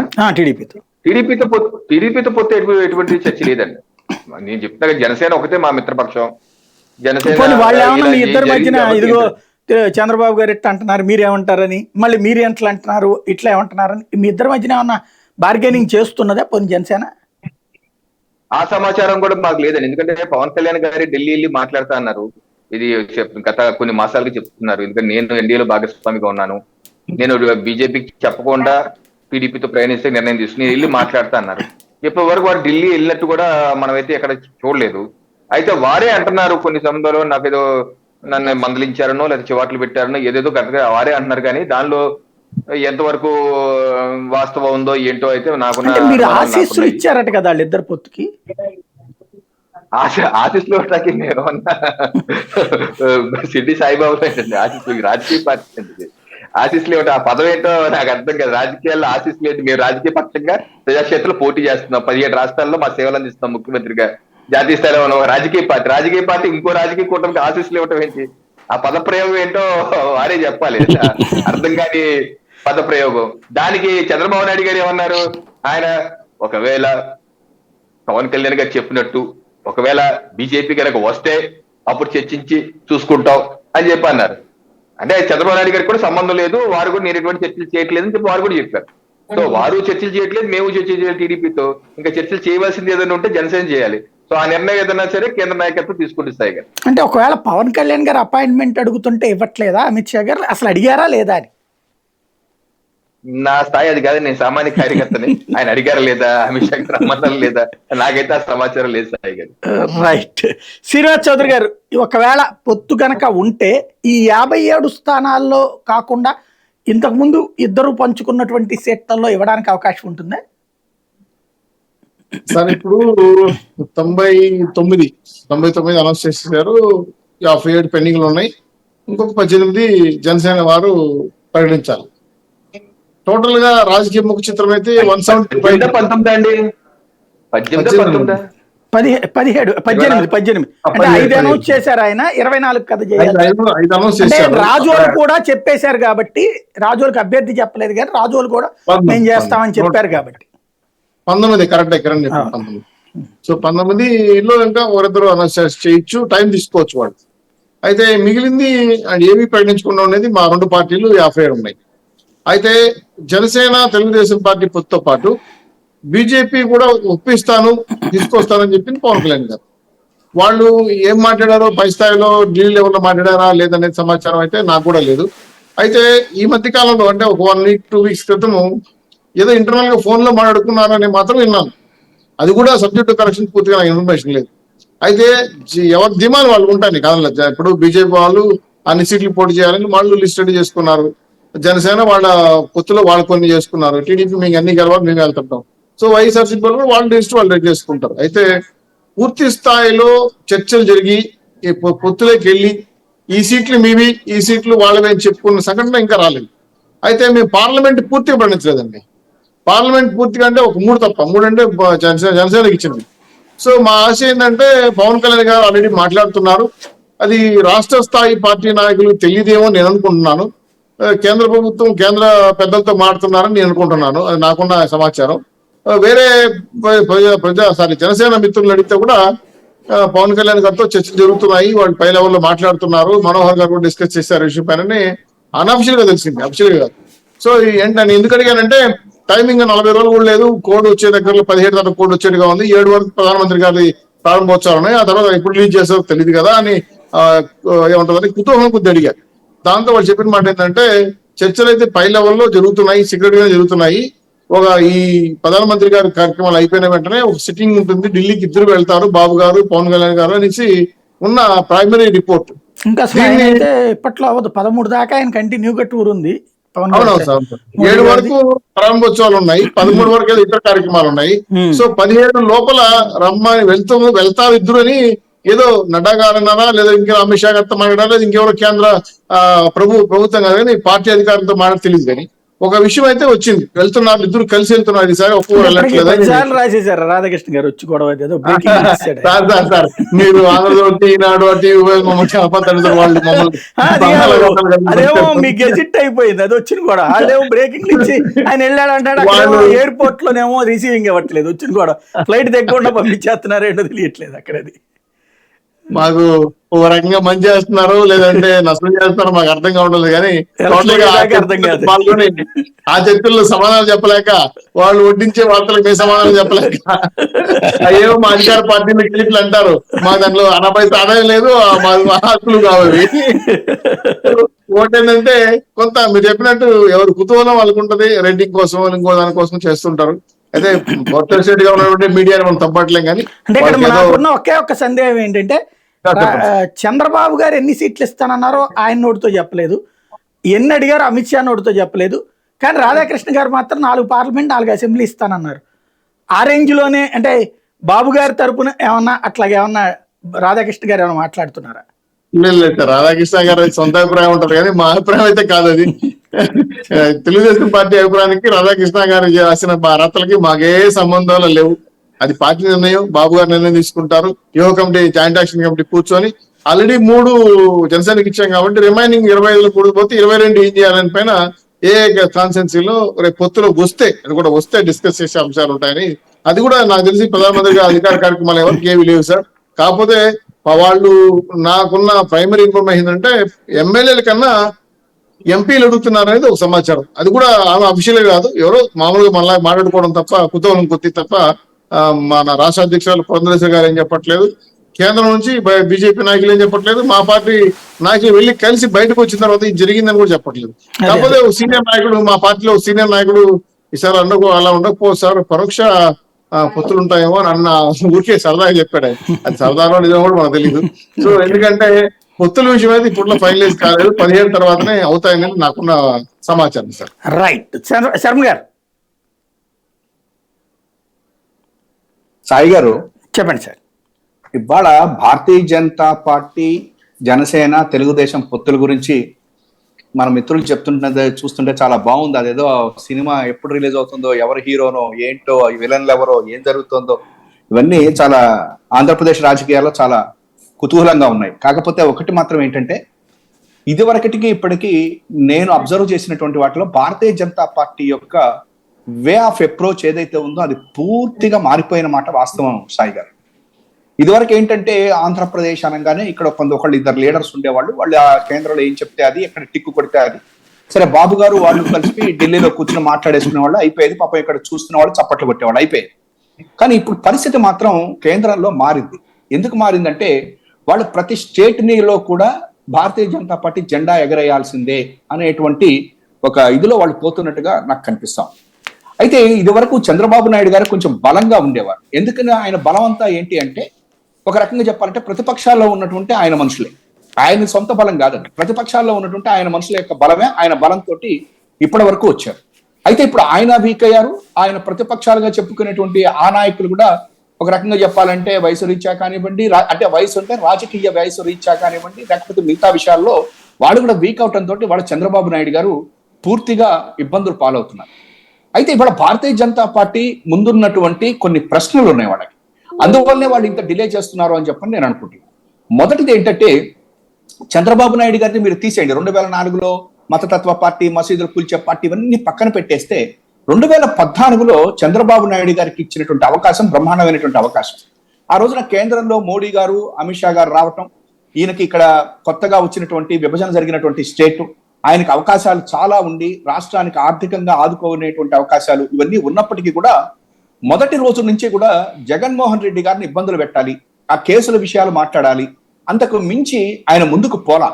అయితే పోకపోయినప్పటికీ కూడా వాళ్ళు కొంతవరకు అటు ఇటు చూసి చూడనట్టు పోయారు. కానీ 2018కి తర్వాతన ఎప్పుడైతే నరేంద్ర మోడీ గారిని కూడా రాజకీయంగా దెబ్బతీయాలి, ఈ మాట నేనంటలేదు, ఆయన ఏమన్నారంటే దేశాన్ని రక్షించుకోవటం కోసం రాహుల్ గాంధీతో కలుస్తున్నాను అని రాహుల్ గాంధీ గారిని కావలించుకుని ఆయన దేశం మొత్తం తిరిగి నరేంద్ర మోడీ గారు హఠావో అని చెప్పనని, మోడీ హఠావో అని చెప్పని ఆయన వెళ్ళాడు. అంతకంటే కూడా ఆయన వాళ్ళ పక్కనే ఉంటూ కూడా బీహార్ ఎన్నికల సమయంలో, అంటే అప్పుడు బీహార్ లో ఆర్జేడీ మన నితీష్ కుమార్ గారు కాంగ్రెస్ కలిసి పోటీ చేస్తే సబ్జెక్ట్ టు కరెక్షన్ వాళ్ళకి కొంత ఫైనాన్షియల్ సహాయం చేశాడని, గుజరాత్ లో కూడా వాళ్ళ పార్టీలో ఉంటూనే వెనక వాళ్ళకి ఫైనాన్షియల్ హెల్ప్ చేశాడు అనేటువంటివన్నీ కూడా చూసిన తర్వాత సరే మీరు చూసారు అప్పటి నుంచి వన్ బై వన్ ఆంధ్రప్రదేశ్ కు సంబంధించినటువంటి పాత తరం నాయకులు చంద్రబాబు గారి యొక్క ఆప్తులందరినీ కట్ చేసుకుంటూ రావటం అనేటువంటిది కూడా మనం చూసాం. అయితే 2018 తర్వాతన చంద్రబాబు గారు కొంచెం సంయమనం పాటించి ఒక ప్రతిపక్ష పార్టీనో లేదా ప్రత్యర్థి పార్టీ కింద కనుక ఆయన బిహేవ్ చేసినట్టుంటే ఇంకొక విషయాలు వేరేగా ఉండవు. కానీ అట్లా కాకుండా ఆయన పూర్తిగా ఇక బాబు గారు అంటే మోడీ గారిని ఎదుర్కొనేటువంటి ఏకైక దేశ ఇది అని చెప్పనేటువంటి ఇదిలో పోవటం, ఆయన భాష ఇవన్నీ తోటి నేను ఇవాళ ఏమనుకుంటుంటే వాళ్ళు 2 విషయాలు ఆలోచిస్తున్నారు. ఒకటి, చంద్రబాబు నాయుడు గారితో కనుక మనం కలిసి వెళ్తే ఇవాళ చంద్రబాబు గారి మీద ఉన్నటువంటి కేసుల గురించి ఆయన మనల్ని హెల్ప్ అడిగి దాన్ని షెల్టర్ తీసుకుంటే పార్టీకి కానీ కేంద్రానికి కానీ ఇబ్బంది వస్తుందా, నెంబర్ 1. నెంబర్ 2, ఇవాళ అసలు చంద్రబాబు గారు ఆంధ్రప్రదేశ్ లో బాగా బలహీన పడిపోయాడు. ఇటువంటి సమయంలో ఏదో పవన్ కళ్యాణ్ గారు జైలు దగ్గరికి వెళ్ళి బయటకు వచ్చి సినిమా స్టైల్లో చేయాల్సినటువంటి అవసరం మనకుందా? 3వది, అసలు భారతీయ జనతా పార్టీ ఆయనతో కలిసి వెళ్తే ఆయన మనం మింగగలుగుతామా, లేకపోతే భారతీయ జనతా పార్టీలో చేరినటువంటి తెలుగుదేశం మిత్రులు వాళ్ళు మింగేస్తారా మనల్ని అనేటువంటివి కొన్ని ప్రశ్నలకి ఇవాళ వాళ్ళకి సమాధానం దొరికేదాకానే వాళ్ళు వెయిట్ చేస్తున్నమాట వాస్తవం. ఇంకొకటి, తెలంగాణలో కూడా నిన్న చూశారు, ఇంత జరుగుతుంటే కూడా నాకు విజనరీ మోడీ గారి యొక్క విజన్ తోటి నాకు ఇది ఉంది అని చెప్పని అంటూనే తెలంగాణ ఎన్నికలకు వచ్చేసరికి కాంగ్రెస్ పార్టీకి సపోర్ట్ చేయటం, బాబు గారిని అరెస్ట్ చేశారని చెప్పిన కేంద్ర ప్రభుత్వాన్ని నిందించటం, ఇవన్నీ చేసిన తర్వాత డెఫినెట్ గా ఇవాళ రోజున టీడీపీ తోటి వెళ్తే లాభమా నష్టమా, చంద్రబాబు గారు ఏ రకమైనటువంటి ఇది చేస్తాడు అనేటువంటిది ఇవన్నీ కూడా ఆలోచించిన తర్వాతనే వాళ్ళు వెళ్తారు. 2019లో సిబిఐ వద్దు, రావక్కర్లేదు అని చెప్పని, లేదా కేంద్రంలో ఉన్న మోడీ గారు అరెస్ట్ చేయబోతున్నారంటూ ఇన్ని మాటలు చెప్పినట్టుంటే ఆయన నెంబర్ 1. బాబు గారి మీద ఉన్నటువంటి కేసులు ఇవాళ చాలా సీరియస్ ఆర్థిక నేరాలు అవన్నీ కూడా. అవన్నిటికి నేను బీజేపీలో ఉన్నాను, నన్ను దగ్గరకు రావడానికి అవకాశం లేదనుకుంటూ ఈ పచ్చపత్రికలో లేసుకుంటే రేపు పొద్దున కేంద్ర ప్రభుత్వం బదనాం అవుతుందా అనేటువంటి. 2వది, అసలు చంద్రబాబు నాయుడు గారికి ఇవాళ రాజ్యసభలో కానీ లేకపోతే ఎక్కడ కూడా అసలు ఏమీ అవకాశాలే లేదు. ఇవాళ చంద్రబాబు నాయుడు గారు, ఇంకొకటి ఇవాళ నరేంద్ర మోడీ గారికి లోక్సభలో ఎటువంటి ఇబ్బంది లేదు, రేపు పొద్దున ఎన్ని సీట్లైనా రానివ్వండి ఆయనకి ఎటువంటి ఇబ్బంది లేదు. కానీ రాజ్యసభలో ఇప్పటికి కూడా బిల్లులు పాస్ కావాలి అంటే కొన్ని పార్టీల యొక్క అవసరం ఇది ఆయనకుంది. అటువంటి పరిస్థితుల్లో ఇవాళ జగన్మోహన్ రెడ్డి గారి దగ్గర ఉన్నటువంటి 11 సీట్లు మనం గనక మంచి ఇవి తీసుకుని వస్తే ప్రజాస్వామ్యానికి సంబంధించి ప్రజలకు కావాల్సిన ఇవి మనం తెస్తుంటే అతను ఎక్కడా కూడా దాని బ్లాక్ మెయిల్ రాజకీయాలు చంద్రబాబు చేసినట్టు చేయకుండా ఒక పద్ధతిగా ఉన్నాడు కాబట్టి అతనితో వెళ్ళటం మంచిదా, లేకపోతే బాబు గారు లాంటి వాటితో వెళ్ళటం మంచిదా? సార్ ఇక్కడ మళ్ళా చెప్తున్నాను సార్, నిన్న రేవంత్ రెడ్డి చెప్పిన తర్వాత కూడా నేను చాలా ఆశ్చర్యపోయాను. రేవంత్ రెడ్డి కూడా ఒకటే మాట చెప్పాడు, కేంద్ర ప్రభుత్వం తోటి, నేను ఎప్పుడు అదే అంట, కేంద్ర ప్రభుత్వం తోటి సంయమనం గనక లేకపోతే రీజనల్ పార్టీస్ ప్రజలకు నష్టం జరుగుతుంది. నేను చెప్తుంది ఇవాళ జగన్మోహన్ రెడ్డి గారికి నరేంద్ర మోడీ గారికి ఒకటే రిలేషన్షిప్. ఆయన ఏమన్నా దేశం బాగుపడాలనుకుంటున్నాడు, ఈయన నా రాష్ట్రం బాగుపడాలి అనుకుంటున్నాడు. నా రాష్ట్రానికి ఎక్కువ నిధులు కావాలని జగన్మోహన్ రెడ్డి గారు అడుగుతున్నారు. రాష్ట్రం నాద పార్ట్ ఆఫ్ మై ఇదే కదా, అటువంటిప్పుడు అతను బాగా పరిగెత్తుతున్నాడు, బాగా ప్రోగ్రెస్ గా వెళ్తున్నాడు, యువకుడు కాబట్టి అతనికి ప్రోత్సహిస్తే మనకు వచ్చిన నష్టం ఏంటి అని చూస్తున్నాడు తప్ప అతను బీజేపీనా కాదా, లేకపోతే చంద్రబాబు లాగా నేను సీనియరా కాదా, ఇవన్నీ లెవ్వు అనేటువంటి ఇదిలో వాళ్ళిద్దరు మంచిగా జరుగుతుంది తప్ప పార్టీ పరంగా జగన్ గారు మోడీ గారు కలిసే ప్రసక్తి లేదు. వైఎస్ఆర్సీపీ బీజేపీ కలిసేటువంటి ప్రసక్తే ఉద్భవించదు అని చెప్పని నేను చెప్తున్నాను. సాయి గారు సార్, ఇక్కడ అసలు టీడీపీ, బీజేపీ, జనసేన ఈ 3 పార్టీల్లో పొత్తు ఎవరికి కావాలి, ఎందుకు కావాలి? సరిగ్గా పెట్టుకోండి, మీ వీడియో రివర్స్ లో కనపడుతుంది. ఫోన్ అడ్డం పెట్టండి ఇప్పుడు. ఓకే, పొత్తు ఎవరికి కావాలి, ఎందుకు కావాలి? మనం 3 పార్టీలను ఒకసారి మనం ఆలోచన చేస్తే వాళ్ళకి సంబంధించినటువంటి స్థితిగతులు ఏంటి అని చూసినట్లయితే 2019లో చంద్రబాబు నాయుడు గారికి 23 స్థానాలు వచ్చాయి. ఆ 23 స్థానాలకు నేపథ్యం కూడా 2018లో ఎన్డీఏ నుంచి బయటికి రావటం. అప్పుడు ఆ రోజున ప్రధానమంత్రి నరేంద్ర మోడీ గారే నువ్వు వైఎస్ఆర్సీపీ ట్రాప్ లో పడుతున్నావు అని చెప్పేసి నేను చంద్రబాబు నాయుడిని హెచ్చరించినా కూడా నా మాట వినలేదు అని చెప్పేసి ఆయన లోక్సభలో ప్రకటించడము. దరిమలా ఇతను చంద్రబాబు నాయుడు తర్వాత ఆయన కుటుంబ సభ్యులు కూడా నరేంద్ర మోడీ గారిని, వాళ్ళ అమ్మగారిని, వాళ్ళ కుటుంబ సభ్యుల్ని తర్వాత అనేక రకాలుగా దూషించిన తర్వాత ఆ పొత్తు వికటించింది, విడిగా పోటీ చేశారు. ఆయనకి 23 స్థానాలు వచ్చాయి. 23 స్థానాలు వచ్చిన తర్వాత 2-3 సందర్భాల్లో 2021 తర్వాత 2-3 సందర్భాల్లో 2023 ఆయన జైల్లోకి వెళ్ళటానికి ముందు వరకు కూడా ఒక 3-4 సందర్భాల్లో చంద్రబాబు నాయుడు ఇప్పుడే సుందరరామ శర్మ గారు రేవంత్ రెడ్డిని కోట్ చేసినటువంటి అంశం ఏంటంటే, నేను ఆ రోజున నరేంద్ర మోడీతో విభేదించి నేను చాలా నష్టపోయాను. రాష్ట్రం అన్ని రకాలుగా ఎదుగుదల కావాలి అంటే కేంద్ర ప్రభుత్వం యొక్క సఖ్యత, సహకారం అనేటువంటిది తప్పనిసరిగా అవసరం. నేను కొంతమంది మాట విన్నాను అని చెప్పేసి ఆయన చెప్పినటువంటి విషయాన్ని ఇక్కడ మనం మర్చిపోకూడదు. తద్వారా ఒక 2 సంవత్సరాలుగా కేంద్ర ప్రభుత్వానికి అనేక రకాలైనటువంటి సిగ్నల్స్ చంద్రబాబు నాయుడు నుంచి వెళ్తున్నాయి. అది ఆంధ్రజ్యోతి ద్వారా వెళ్తున్నాయా, ఎన్టీ రామారావు మన 500 రూపీస్ కాయిన్కి సంబంధించినటువంటి పురంధరేశ్వరి ద్వారా వెళ్ళిందా, ఇంకోరి ద్వారా వెళ్ళిందా, అదంతా మనకు ఎక్కడి నుంచి వెళ్ళింది అనే విషయం. కానీ మేము మీతో పొత్తుకి సిద్ధంగా ఉన్నాము అని చెప్పేసి చంద్రబాబు నాయుడు నుంచి సంకేతాలు ఢిల్లీ వెళ్ళాయనేటువంటిది మాత్రం వాస్తవం. అయితే ఈ విషయాన్ని తెలుగుదేశం పార్టీకి సంబంధించినటువంటి అనుకూల మీడియా, సోషల్ మీడియా వింగ్లు దాన్ని ఒప్పుకోలేక ఏం చెప్తున్నారంటే, బీజేపీకి ఉండేటువంటిది ఓన్లీ 1% ఓటు ఉంటుంది, 2% ఓట్లు ఉంటాయి. కానీ మేము ఎన్నికల్లో బలమైనటువంటి జగన్మోహన్ రెడ్డిని ఓడించాలంటే మాకు వెనకాతల ఎన్నికల కమిషన్ అండదండలు ఉండాలి, సిబిఐలు, ఈడీలు సహకారం ఉండాల్సినటువంటి అవసరం ఉంది అని చెప్పేసి ఇంకో రకమైనటువంటి వ్రాతలు రాస్తున్నటువంటి విషయం మనం చూస్తున్నాం. అంటే చంద్రబాబు నాయుడు అవసరం బీజేపీతో ప్రత్యక్షంగా వాళ్ళ యొక్క ఓటు శాతం పెరగకపోయినా అతను ఏంటంటే వెనకాతలు ఉండేటువంటి ఈడీ, సిబిఐ, ఎన్నికల కమిషన్ సహకారం ఉంటే చాలు నేను గెలుస్తాననేటువంటి ఒక నమ్మకము, ఒక విశ్వాసం ఆయనకుంది. అయితే ఇక్కడ ఇంకో చిన్న విషయం ఏంటంటే, ఎంత ఈడీ ఉన్నా, ఎంత సిబిఐ ఉన్నా, ఎంత ఎన్నికల కమిషన్ ఉన్నా భారతీయ జనతా పార్టీ తన కర్ణాటక రాష్ట్రాన్ని కోల్పోయింది, తెలంగాణ కోల్పోయింది, బెంగాల్ కోల్పోయింది, అక్కడ కోల్పోయింది అనేటువంటి వాస్తవాన్ని కూడా వాళ్ళు అంగీకరించకుండా వాళ్ళు అది వస్తే మేము గెలుస్తాం అనేటువంటిది ఒక భరోసా. ఇక రెండో విషయం జనసేనకు సంబంధించినంత వరకు చూసినట్లయితే నిన్న ఒక వారం క్రితం తాడేపల్లిగూడెం జరిగినటువంటి సభలో మనకు సంస్థాగతంగా మనకున్నటువంటి బలం ఏంటి, ఆర్థికంగా మనకున్నటువంటి బలం ఏంటి, మన క్యాడర్ ఏంటి, ఏమీ లేకుండా మనం 175 స్థానాలు ఎట్లా పోటీ చేస్తాం, కాబట్టి నేను 24 స్థానాలకు పొత్తు పెట్టుకున్నానని చెప్పేసి పవన్ కళ్యాణ్ గారు ఆ నిండు సభలో ప్రకటన చేశారు కాబట్టి వారు ఆ పార్టీకి సంబంధించినటువంటిది 175 స్థానాల్లో పోటీ చేసేటువంటి అంశమే లేదు కాబట్టి వారికి పొత్తు కావాలి. ఆ సభలో కూడా నరేంద్ర మోడీ గారి ఆశీస్సులు నాకున్నాయన్నారు, ఇంకోటి అన్నారు. అంతకుముందు కూడా నేను ఎన్డీఏలోంచి బయటకు వచ్చి వేరే పక్షంలో చేరినా కూడా నేను ఎన్డీఏలోనే ఉన్నానని చెప్పేసి చెప్తున్నారు. ఇక బీజేపీ యాంగిల్కి వద్దాం. దీంట్లో నేను సుందరరామ శర్మ గారి యొక్క అభిప్రాయంతో 100% ఏకీభవిస్తున్నా. కారణం ఏంటంటే, మొట్టమొదట రేపు ఒకవేళ ఏ కారణం వల్లైనా ఆంధ్రప్రదేశ్ లో అధికార మార్పిడి జరిగి తెలుగుదేశం పార్టీ అధికారంలోకి వచ్చినప్పటికీ కూడా వైఎస్ఆర్సీపీ పార్టీ దగ్గర 11 రాజ్యసభ స్థానాలు ఉన్నాయి.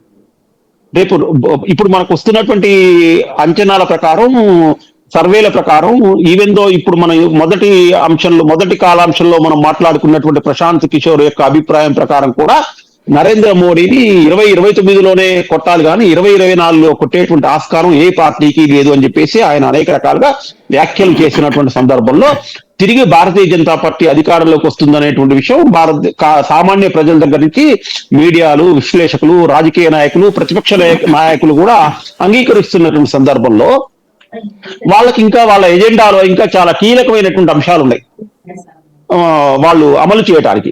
దానికి సంబంధించినంత వరకు ఇంకా మొన్న జరిగినటువంటి ఎన్నికల్లో వాళ్ళు దగ్గర బార్డర్ వరకు వచ్చారు కానీ బార్డర్ క్రాస్ కాలేదు. ఇంకొక 6 స్థానాలు, 5 స్థానాలు వాళ్ళకి తక్కువగా ఉన్నాయి షార్టేజ్. ఈ సమయంలో వాళ్ళకు ఒక నమ్మకమైనటువంటి పరోక్షమైనటువంటి మిత్రుడు వైఎస్ఆర్సీపీ. మనం ఎవ్వరం అంగీకరించకపోయినా ఇది వాస్తవం. కారణం ఏంటంటే, ఇందాకనే సుందరరామ శర్మ గారు చెప్పారు, తర్వాత మనం లాస్ట్ 5 సంవత్సరాల్లో కూడా మనం గమనించినటువంటిది అదే.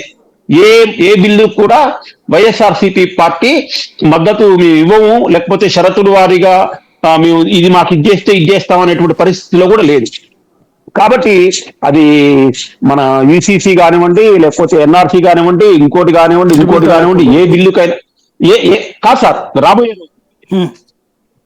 కూడా తెలుగుదేశం పార్టీ గెలిచినా కూడా వాళ్ళకి మళ్ళీ ఎంపీలు రావాలంటే 2026 వరకు ఆంధ్రప్రదేశ్ లో ఖాళీ లేవు. మరి ఈ 2 సంవత్సరాల పాటు కేంద్రం రాజ్యసభలో బిల్లులు ఆమోదించుకోవడం ఎట్లా? కాబట్టి మనకు తెలుగుదేశం గెలిచినా, వైఎస్ఆర్సీపీ గెలిచినా 25 మంది ఎంపీలు మనతో ఉంటారు. కాబట్టి నాకు అర్థమైనంత వరకు నిన్న శివప్రకాష్ గారి 2 రోజుల పాటు సమావేశాలు, తర్వాత జిల్లాల వారి సమావేశాలు, విభాగ వారి సమావేశాలు అన్ని చూసినప్పటికీ కూడా భారతీయ జనతా పార్టీకి పొత్తుతో వెళ్తుంది అనేటువంటిది అయితే నేను అనుకోను. వాళ్ళు ఈసారికి మాత్రం ఆంధ్రప్రదేశ్ లో విడిగానే పోటీ చేస్తారు. కారణం ఏంటంటే నిన్న ప్రకటించినటువంటి కేరళలో కూడా వాళ్ళు 4 బలమైనటువంటి 4 స్థానాల్లో బలంగా నువ్వాను అనే స్థాయికి వెళ్ళారు.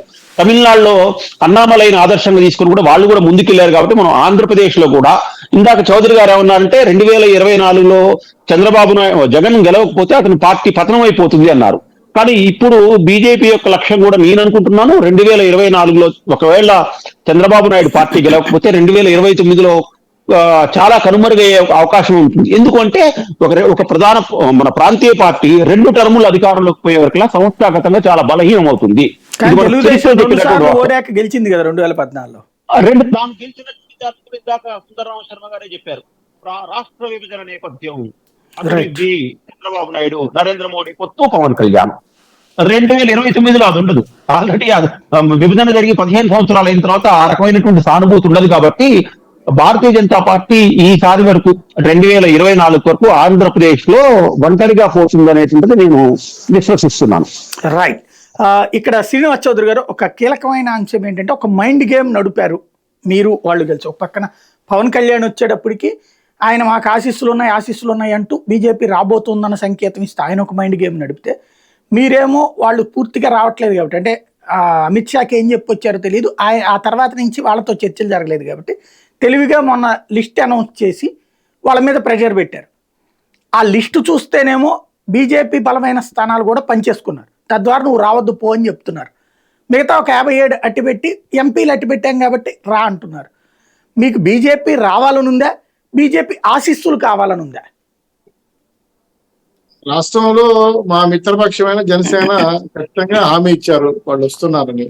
వాళ్ళ కోసం కావాలా, మీకు కావాలా? ఒక్క నిమిషం సార్, అదే చెప్తున్నాను. ఇప్పుడు వాళ్ళు చెప్పిన తర్వాత మిత్ర ధర్మాన్ని మేము ఆమోదించాలి. వాళ్ళు చెప్పినా మాకు నాయకులు కాబట్టి మేము చెప్పినా ఒకటే. సో మేము మిత్ర ధర్మాన్ని ఆమోదించి మాకు కూడా బీజేపీ సమంజసం కాబట్టి వస్తే ఎంపీలు అడుగుతారని ఆపెట్టాము. తర్వాత మీరు అన్నట్టు బలమైన సీట్లు అట్టేసుకున్నారు కదా, ప్రకటించేశారు కదా. అంటే ఖచ్చితంగా ఒకవేళ బీజేపీ వస్తే వచ్చిన తర్వాత ఏ సీట్లైనా మనకు కంపల్సరీ అన్నప్పుడు ఖచ్చితంగా ఇప్పుడు కొన్ని మేము వాళ్ళ కోసం కొంచెం త్యాగం చేయాల్సి వస్తుందేమో అని అనుకున్నాం. అది బాబు గారు ఆల్రెడీ చెప్పుకున్నారు. అనేక సందర్భాల్లో కొంతమంది సీనియర్ని అవసరం అనుకుంటే వాళ్ళకి ఇవ్వడానికి సిద్ధపడండి అని ఆల్రెడీ ఇంటర్నల్ గా జరిగింది. సో వచ్చినప్పుడు ఖచ్చితంగా మేమైతే తగిన ప్రాధాన్యత ఇవ్వడం కోసం మేము జనసేన మాట్లాడుకొని ఏ సీట్లు అయితే వాళ్ళకి కావాలనుకుంటున్నారో వాటిపైన కొంచెం కసరత్తు చేసి ఒకటి అటు ఇటుగా ఇచ్చే అవకాశం ఉంది అని మేము భావిస్తున్నాం. రాష్ట్ర అభివృద్ధి దృష్ట్యా కానీ రాష్ట్ర అవసరాల దృష్ట్యా కానీ మా పార్టీలు 2 భావించాయి కాబట్టి వచ్చినప్పుడు వాళ్ళకి మిత్ర ధర్మాన్ని గౌరవించి ఎంపీలు కానీ ఎమ్మెల్యేలు కానీ కేటాయించడం కోసం అలా ఆపారు. సో అది నాకు తెలిసి మోర్ దెన్ 17 తర్వాత ఆల్మోస్ట్ అన్ని తెరలు ఓపెన్ అయిపోతాయి. 17కి పూర్తిగా చెప్పేసే పరిస్థితిగా కనబడుతుంది నాకున్న సమాచారం ప్రకారం. ఈ లోపల మనతో కూడా డిస్కస్ చేసే అవకాశం ఉంది. మంచి పాయింట్. రవికిరణ్ గారు ఒక్క మాట చెప్పండి. ఇక్కడ మీరు మీ దగ్గరికి ఎవరన్నా రావాలంటే ఎందుకు ఆ తెలుగుదేశం జనసేన వాళ్ళు పోతారు కదా అని సీట్లకు కొత్తగా రావాలనుకున్నాడు రారు. ఎందుకంటే ఇప్పుడు వైసీపీలో అసంతృప్తులు ఉన్నారు, తెలుగుదేశం జనసేన పొత్తు వల్ల అసంతృప్తులు ఉన్నారు. వాళ్ళు రాకుండా ఇక్కడ ఆగిపోతున్నది ఈ కారణంగా. ఏది మీరు వాళ్ళతోనే వెళ్తారు అన్నప్పుడు మీరు ఎటు తేల్చుకోకపోవడం వల్ల చివరి దాకా మీరు మునుగుతారు తప్పించి వాళ్ళంతా సేఫ్గానే ఉన్నారు. భారతీయ జనతా పార్టీ ఏదో చాలా ముదుర్లు, చాలా అద్భుతమైనటువంటి తెలివి గల్లోళ్ళు అంటారు. ఇక్కడ తెలివి ఎక్కువైందా, తెలివి తగ్గిందా? చాలా తెలివితేటలుగా మా పని మేము చేసుకుంటున్నాం సాయి గారు. ఎక్కువ లేదు, తక్కువ లేదు, ఉండాల్సిన రీతిలో ఉంది. మిమ్మల్ని అంటే మీరు ఒంటరిగా పోటీ చేస్తే కనుక మీరు డిబేట్లకు రావడం కష్టం అవుతుంది అనుకుంటా, అభ్యర్థి అయిపోతారు అనుకుంటా. నేను అభ్యర్థి అవునా కాదా అనేది పార్టీ నిర్ణయిస్తుందండి. పోటీ చేసినట్టున్నారు కదా మీరు. అసెంబ్లీకి చేసి మీరు కిందసారి పోటీ చేసిన అసెంబ్లీకి చేశాను. ఓకే కాకినాడ సిటీ అసెంబ్లీకి చేశాను. ఆ రోజు కూడా పార్టీ ఆదేశించింది చేయమని. ఆ రోజు కూడా నేను చెప్పాను, పెద్ద రావు ఓట్లు పార్టీ ఆదేశించగా చేస్తాను. ఇప్పుడు కూడా అంతే, పార్టీ ఆదేశిస్తే చేస్తాం, లేకపోతే 170 నియోజకవర్గాలు మోడీ కాబట్టి అన్ని నియోజకవర్గాలు పనిచేస్తాం. అయితే మీరు అడిగిన ప్రశ్నకి ఇప్పుడు టచ్ లో రాష్ట్ర అధిష్టానం, ఇందాక నేను చూచాయిగా కూడా చెప్పాను, రాష్ట్ర అధినాయకత్వానికి కేంద్ర అధినాయకత్వానికి కొన్ని పేర్లు అందాయి కూడా అని కూడా అన్నాను నేను ఇందాక. 3 మెంబర్ కమిటీకి రాని పేర్లు అక్కడ కూడా వచ్చాయని. సో దాని ఉద్దేశం ఇదే, ఎవరైతే ఇక్కడ మా దగ్గర బయటపడలేదో వాళ్ళు అక్కడ బయటపడ్డారు, రాష్ట్ర నాయకత్వం దగ్గర కేంద్ర నాయకత్వం దగ్గర. సో ఆ పేర్లు కూడా ఉన్నాయి. సో ఆ పేర్లు ఏంటి ఎలా ఉన్నాయి అనేది ఆ సమయానికి బయటకు వస్తాయి. అలా అని చెప్పి ఎవరు టచ్ లో లేరు అని అంటాకైతే నేనైతే సిద్ధంగా లేను. అంటే ప్రస్తుత పార్టీలోనా లేకపోతే ఏంటి అనేది కూడా నాకు కరెక్ట్ గా చెప్పలేను. కానీ ముఖ్యమైన ఇంకా ప్రముఖమైనటువంటి వ్యక్తులు, ఇప్పుడు వరకు రాజకీయాల్లోకి బయటికి రానటువంటి వ్యక్తులు కూడా, లేకపోతే గతంలో వచ్చి గత 10 ఏళ్ళుగా స్తబ్దతగా ఉన్న వ్యక్తులు ఇప్పుడు పోటీ చేయాలని ఇంట్రెస్ట్ చూపిస్తున్న వాళ్ళ పేర్లు కూడా కేంద్ర రాష్ట్ర నాయకత్వం దగ్గరికి వచ్చాయి. అది ఆ తగు సమయంలో తగు టైం వచ్చినప్పుడు అన్ని రివీల్ అవుతాయి. సాయిగా రాలేదు అన్నదైతే నేను కొట్టిపారేస్తాను. రైట్. ఆశీస్సులు అయితే ఇంకా పవన్ కళ్యాణ్ గారి మీదకే ఉన్నాయి. అది పెద్దలు శ్రీనివాస్ చౌదరి గారు చెప్పాలి. ఆశీస్సులు అంటే నా అనుభవం సరిపోదు, ఆశీస్సులు అంటే రావు గారు రావు గారు అంటారా? థ్యాంక్ యూ వెరీ మచ్ అండి. సుందరరామశర్మ గారు, రవికిరణ్ గారు, శ్రీనివాస్ చౌదరి గారు, నరసింహరావు గారు. ఇది పరిస్థితి. ఓవైపున పీకే మాత్రం అందరినీ కెలికేశాడు. దాని మీద ఎవరి రియాక్షన్ వాళ్ళకుంది. అట్లని పీకేని నమ్మడం అనే కంటే కూడా పీకే మాట్లాడిన మాటలతో తమకి తృప్తి అన్నటువంటిది విపక్షం, తమకి కష్టం అన్నటువంటి అధికార పక్షం చూపెట్టుకుంటుంది. మరొక వైపున భారతీయ జనతా పార్టీ అయితే ఇక్కడ తాంబూలాలు ఇచ్చేశారు. ఇక నెక్స్ట్ చేయాల్సింది ఆ నెక్స్ట్ డే ఏం జరుగుతుందో చూద్దాం.